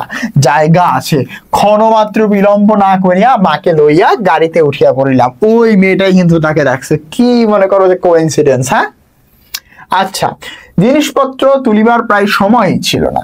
আমার মতো অক্ষম দুনিয়ায় নাই। সেই মেয়েটি ক্যামেরা স্টেশন, মানে এখানে ব্যাপারটা দেখো, এখানে বলতেছে যে আমার মতো দুনিয়া অক্ষমান নাই। সেই মেয়েটি কুলিদের হাত হইতে তাড়াতাড়ি করিয়া আমাদের বিছানাপত্র টান দিয়ে রইল, মানে মেয়েটা তাকে হেল্প করতেছে গাড়িতে ওঠার জন্য। আমার একটা ফটোগ্রাফ তুলিবার ক্যামেরা স্টেশনেই পড়িয়া রইল, গ্রাহ্যই করিলাম না। মানে ওই মেয়েটা আসলে তার কাছে এতটা ইম্পর্টেন্ট হয়ে দাঁড়াইছে যে একটা স্টেশনে ক্যামেরা ফেলে চলে আসছে, হ্যাঁ। তারপরে কি লিখিব জানি না। আমার মনের মধ্যে একটি অখণ্ড আমার মনের মধ্যে একটি অখণ্ড আনন্দের ছবি আছে। তাহাকে কোথায় শুরু করিব, কোথায় শেষ করিব, বসিয়া বসিয়া বাক্যের পরে বাক্য যোজনা করিতে ইচ্ছা করে না। এইবার সেই সুরটিকে চোখে দেখলাম। কখনো তাহাকে সুর বলিয়াই মনে হইল, তখনও তাহাকে সুর বলিয়াই মনে হইল। মায়ের মুখের দিকে চাহিলাম, দেখিলাম তার চোখের পলক পড়তেছে না। তার মানে কি, মেয়েটা তো সুন্দর নিঃসন্দেহে। মেয়েটার বয়স 16 কি 17 হইবে। তার মানে কি, 1-2 বছর পরে আর কি বিয়ে ভাঙার। তো মানে ওই মেয়েটা যে সেই মেয়ে, সামনে বুঝতে পারবা। দেখো, কিন্তু নবযৌবন ইহার দেহে মনে কোথাও একটু ভার চাপাইয়া দেয় নাই। মানে নবযৌবন মানে নতুন যে একটু সে কেবল যৌবনে পদার্পণ করলো, এটা তার দেহে একটা ভারী ভাব আনবে, তাই না? সেইটা কিন্তু আনে নাই। বা তার যে তোমার হচ্ছে মনের ভিতরে যে একটা সংকোচ ভাব বা একটা গম্ভীর্য যে আসে, একটা ছেলে বা একটা মেয়ে যখন যৌবনাপূর্ণ হয়, একটু লজ্জা থাকবে বা একটু রক্তিম, একটু একটু তোমার হচ্ছে সংকুচিত থাকবে। তো এইটা কোনো চাপায় দেয় না, সে একদম সহজ সরল বাচ্চাদের মতো। হ্যাঁ, ইহার গতি সহজ, দীপ্তি নির্মল, মানে দৃষ্টি আর কি, তাকানোর ভাব, এবং সৌন্দর্যের সূচিটা অপূর্ব।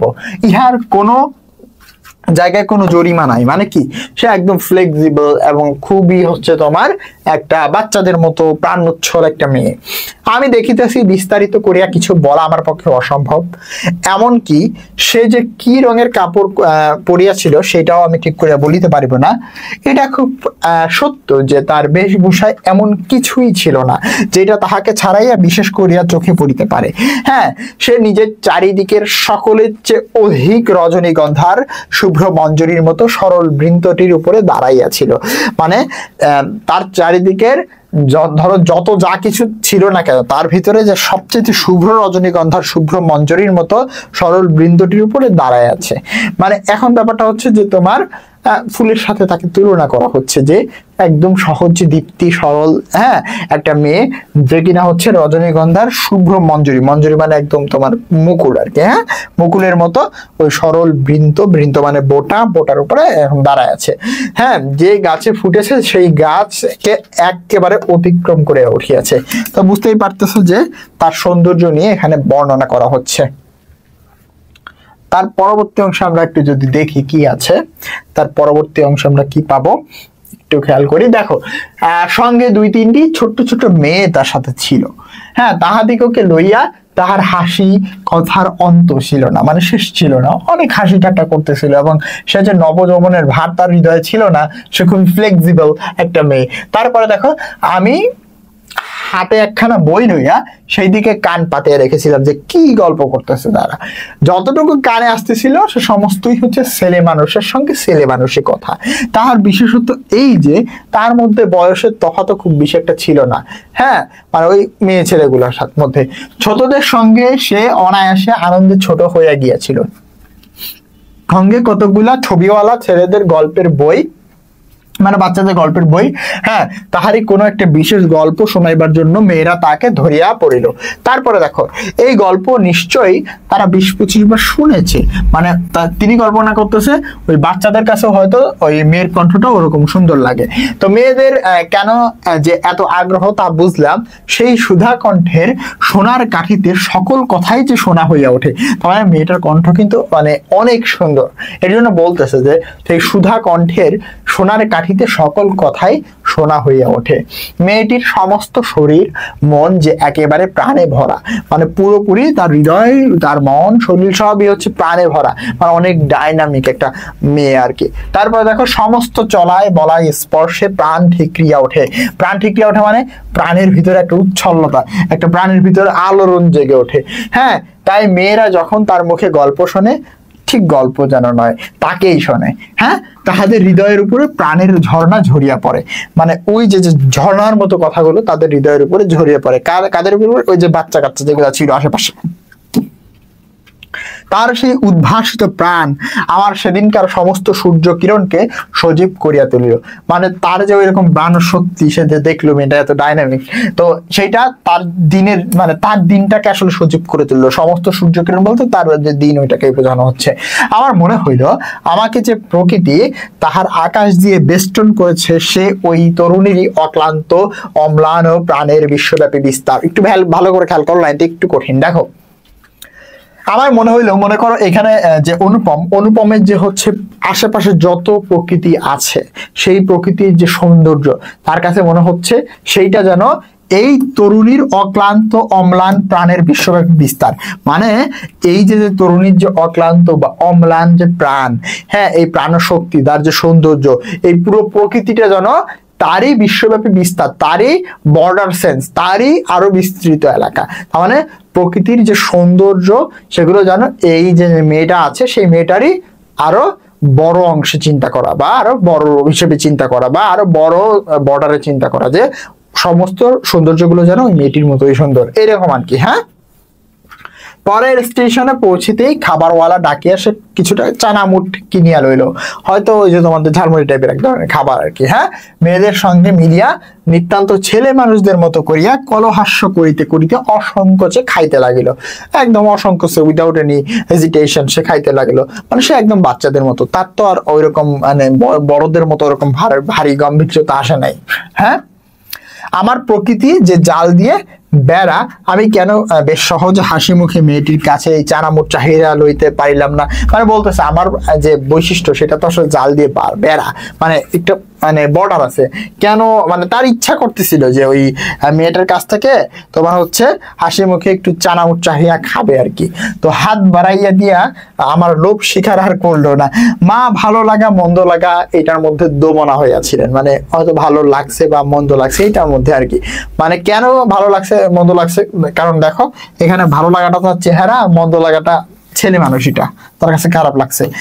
গাড়িতে আমি পুরুষ মানুষ, তবু ইহার কিছুমাত্র সংকোচ নাই। বিশেষত এমন লোভীর মতো খাইতেছে, সেইটা ঠিক হয়তো মায়ের পছন্দ হইতেছিল না আর কি। অথচ ইহাদের মধ্যে বেহায়া বলিয়াও ভ্রম হয় নাই। তার মনে হইল মেয়ের বয়স হয়েছে কিন্তু শিক্ষা হয় নাই। এটা কার মনে হয়েছে? তা মায়ের মনে হয়েছে। হ্যাঁ, তারপরে দেখো মা হঠাৎ করেই কারোর সঙ্গে আলাপ করিতে পারেন না, মানুষের সঙ্গে দূরে দূরে থাকাই তার অভ্যাস। এই মেয়েটির পরিচয় রইতে তার খুব ইচ্ছা, কিন্তু স্বাভাবিক বাধা তিনি কাটাইয়া উঠতে পারতেছিল না। মানে মায়েরও কিন্তু মোটামুটি পছন্দ হয়েছে আর কি, বোঝা গেছে। তারপরে দেখো এমন সময় গাড়ি একটা বড় স্টেশনে আসিয়া থামিল। সেই জেনারেল সাহেবের একদল অনুষঙ্গী এই ট্রেন স্টেশন হইতে উঠিবার উদ্যোগ করিতেছে। মানে এই ট্রেন স্টেশনে আরেকজন জেনারেল আসলো এবং ওই জায়গাটাতে বসার উদ্যোগ করতেছে। গাড়িতে কোথাও জায়গা নাই, বারবার আমাদের গাড়ির সামনে দিয়ে তারা ঘুরে গেল। মা তো ভয়ে আড়ষ্ট, আমিও মনের ভিতরে শান্তি পাইতেছিলাম না যে তাদের গাড়ি ছাড়বার অল্পকার পূর্বে গাড়ি ছাড়বার অল্পকার পূর্বে একজন দেশি রেলওয়ের কর্মচারীর নাম লেখা 2খানা টিকিট গাড়ির 2 বেঞ্চের শিওরে লটকায় দিল, মানে কাছাকাছি বেঞ্চের কাছাকাছি লটকায় দিয়ে আমাকে বলল এই গাড়ি 2 বেঞ্চ আগে থেকেই 2জন সাহেব রিজার্ভ করেছেন, মানে আগে থেকেই বুক করেছেন, আপনাদেরকে অন্য গাড়িতে যাইতে হবে। আমি তো তাড়াতাড়ি ব্যস্ত হয়ে দাঁড়াইয়া উঠিলাম। মেয়েটা হিন্দিতে তখন বলল যে না, আমরা গাড়ি ছাড়বো না। সে লোকটিকে রোখ করিয়া বলিল না ছাড়িয়া উপায় নাই। কিন্তু মেয়েটা চলিষ্ণুতার কোনো লক্ষণ না দেখিয়া নামিয়া গিয়া ইংরেজ স্টেশন মাস্টারকে ডেকে আনলো। মানে তখন ওই স্টেশন মাস্টারকে ডেকে আনলো যে মেয়ে তো কোনো রকম মুভমেন্টের কোনো ভাবছাপ দেখতেছে না আর কি, ওই যে ওই মেয়েটা আর কি, যে তার গলা অনেক সুন্দর। সে আসে আমাকে বলিল আমি দুঃখিত, কিন্তু আমি শুনিয়া কুলি কুলি ডাক দিয়ে ছাড়িলাম। মেয়েটি উঠে 2 চক্ষে অগ্নিবর্ষণ করিয়া বলিল না, আপনি যাইতে পারিবেন না, যেমন আছেন বসিয়া থাকুন। বলিয়া আসে দ্বারের কাছে দাঁড়াইয়া স্টেশন মাস্টারকে ইংরেজি ভাষায় বলিল এই গাড়ি যে আগে হইতে রিজার্ভ করা, এই কথা মিথ্যা কথা বলিয়া নাম লেখা টিকিট প্ল্যাটফর্মের দিকে ছুঁড়িয়া ফেলিয়া দিল। ইতিমধ্যে আর্দালি সমেত ইউনিফর্ম পরা সাহেব দ্বারের কাছে আসিয়া দাঁড়াইছে, মানে একটা সিন ক্রিয়েট হয়ে গেছে। তো সে তো টিকিট দিয়ে দিল, মেয়েটা তো অনেক স্মার্ট আর কি, হ্যাঁ বোঝা যাচ্ছে। হ্যাঁ, তো গাড়িতে সে তার আসবাব উঠাইবার জন্য আর্দালিকে প্রথমে ইশারা করিয়াছিল, তারপরে মেয়েটার মুখে তাকাইয়া তার কথা শুনিয়া তার ভাব দেখে ইংরেজ স্টেশন মাস্টার একটু স্পর্শ করিল এবং সে আস্তে করে নামে গেছে আর কি। তাহাকে আড়ালে লইয়া গিয়া কি যেন একটা কথা হইলো স্টেশন মাস্টারের সাথে। পরে দেখা গেল যে গাড়ি ছাড়িবার সময় অতীত হইল, মানে সময় চলে গেল, একটু পরে আরেকটা গাড়ি জুড়ে তারপরে ট্রেন ছাড়লো। হ্যাঁ, মেয়েটিকে তার দলবল হইয়া আবার এক পত্তন চানামুট খাইতে শুরু করিল। হ্যাঁ, আমি লজ্জায় জানালার বাহিরে মুখ বাড়াইয়া প্রকৃতির শোভা দেখেতে লাগলাম। মানে মেয়েটা এখানে আসলে তার যে একটা হিরোইজম সেই জায়গাটা আসলে দেখাইলো, কিন্তু এখানে ছেলেটা আসলে কাপুরুষতার পরিচয় দিল এক রকমের। তো ওই ব্যাপারটাই আর কি। হ্যাঁ, কানপুরে গাড়ি আসিয়া থামিল, মানে কানপুর ওই যে যেখানে আসলে ওই পশ্চিমে মেয়েটা থাকে আর কি। তো মেয়েটা জিনিসপত্র বেঁধে প্রস্তুত নেমে যাবে। স্টেশনের একটি হিন্দুস্তানি চাকর ছুটি আসলো, চাকরটা হিন্দুস্তানি ছিল, এটা আসতে পারে এমসিকিউতে। ইহাদিওকে নামাইবার উদ্যোগ করিতে লাগিল। মা তখন আর থাকতে পারলো না, তখন জিজ্ঞাসা করলো তোমার নাম কি মা? মেয়েটি বলল আমার নাম হচ্ছে কল্যাণী। শুনিয়া মা এবং আমি দুইজনই চমকিয়া উঠিলাম যে এই কল্যাণী এবং কানপুর, তাহলে তো ওই মেয়েটাই কিনা। তারপরে দেখো তোমার বাবা তিনি এখানকার ডাক্তার, হ্যাঁ, তার নাম হচ্ছে শম্ভুনাথ সেন। তারপরেই সবাই নামিয়া গেল। উপসংহারে মামার নিষেধ অমান্য করিয়া মাতৃ আজ্ঞা ঠেলিয়া তাহার পরে আমি কানপুরে আসিয়াছি। মানে কি, তিনি এখন একটু পুরুষের মতো কাজ করছে, তিনি কিন্তু মামার নিষেধটাকে অমান্য করছে, মায়ের আজ্ঞাটাকে কিন্তু বাদ দিয়ে দিছে, সরাইয়া তিনি কানপুরে আসছে। কল্যাণীর বাবা এবং কল্যাণীর সাথে কিন্তু তিনি দেখা করেছেন। তারপরে হাত জোর করিয়াছি, মাথা হেট করিয়াছি, শম্ভুনাথ বাবুর হৃদয় কিন্তু গলে গেছে। হ্যাঁ, কিন্তু কল্যাণী বলে আমি বিবাহ করিব না। আমি জিজ্ঞাসা করিলাম কেন? সে বলিল মাতৃ আজ্ঞা। কি সর্বনাশ, এই পক্ষেও মাতুল আছে নাকি? মানে এই পক্ষেও কি মায়ের এরকম আছে নাকি? আমার মামা যেমন ছিল বা আমার মা যেমন ছিল। পরে বুঝিলাম মাতৃভূমি আছে। সেই বিবাহ ভাঙার পর হইতে কল্যাণী মেয়েদের শিক্ষার ব্রত গ্রহণ করিয়াছে, কিন্তু আমি আশা ছাড়িতে পারিলাম না। আমি সেই সুরটি যে আমার হৃদয়ের মধ্যে আজও বাজিতেছে, সে যেন এক ওপরের বাসি আমার সংসারের বাহির হইতে আসিল, সমস্ত সংসারের বাহিরে ডাক দিল। তার মানে কি, ওই সুরটাকে সে বলতে পারতেছে না। আর সেই রাত্রির অন্ধকারের মধ্যে আমার কানে আসিয়াছিল জায়গা আছে, সে যে আমার চিরজীবনের গানের ধোঁয়া হইয়া রইল। তখন আমার বয়স ছিল 23, এখন হইয়াছে 27। এখনো আশা ছাড়ি নাই, কিন্তু মাতুলকে ছেড়ে দিয়েছি। নিতান্তই এক ছেলে বলিয়া মা আর আমাকে ছাড়তে পারেন নাই। মানে এখন কিন্তু তার বুঝ হয়েছে, মানে এখনো আশা ছাড়ে নাই যে হয়তো সে কিছু পাবে, মানে মেয়েটাকে পাবে, কিন্তু মাতুলকে ছেড়ে দিচ্ছে। মানে ওই যে একটা ব্যারিয়ার, সেই ব্যারিয়ারটাকে সে উপেক্ষা করছে। নিতান্ত এক ছেলে বলিয়া মা আমাকে এখনো ছাড়তে পারে নাই। তারপরে কি হয় দেখো, তারপরে হচ্ছে তোমরা মনে করতেছো আমি বিবাহের আশা করি না, কোনোভাবেই না। আমার মনে আছে কেবল সেই এক রাত্রির অজানা কণ্ঠের মধুর সুরের আশা। জায়গা আছে, নিশ্চয়ই আছে, নইলে দাঁড়াবো কোথায়? তাই বৎসরের পর বৎসর যায়, আমি ওইখানেই আসি, সে ওইখানেই থাকে। দেখা হয়, সেই কণ্ঠ শুনি, যখন সুবিধা পাই কিছু কাজ করে দেই। তো আর মন বলে, এই তো জায়গা পাইয়াছি। ওগো অপরিচিতা, ওগো অপরিচিতা, তোমার পরিচয় শেষ হইল না, শেষ হইবেও না, কিন্তু ভাগ্য আমার ভালো, এই তো আমি জায়গা পাইয়াছি। এখানে জায়গা পাওয়াটা কি বলতো? এই যে মেয়েটার একটু কাজকর্ম করে দিতে পারতেছে, হ্যাঁ, মেয়েটার কাছাকাছি সে থাকতেছে, কানপুরে বসবাস করতেছে দীর্ঘদিন ধরে। তার মানে কিন্তু সে বিবাহের আশা না করেও কিন্তু শেষমেশ ওই যে সুর শুনে প্রেমে পড়েছে, না দেখে প্রেমে পড়েছে, ওই প্রেমটাকে তোমার হচ্ছে মনে রেখেই কিন্তু তিনি কানপুর অঞ্চলে বসবাস শুরু করে এবং তাকে সাহায্য করার চেষ্টা করে। এবং এখানে চমৎকার একটা বিষয়, মেয়েটার যে তোমার হচ্ছে দৃঢ়তা, সে কিন্তু মাতৃজ্ঞা বলতে বুঝিয়েছে মূলত দেশমাতৃকার যে মেয়েদের শিক্ষার ব্রত, হ্যাঁ, মানে দেশকে ভালোবেসে দেশের জন্য আর কি কাজ করার যে ব্রত ধারণ করেছে, সে বিয়ে করবে না। তো বুঝতেই পারতেছে, এখানেই আসলে আমাদের এই ছোট গল্পটা শেষ হচ্ছে।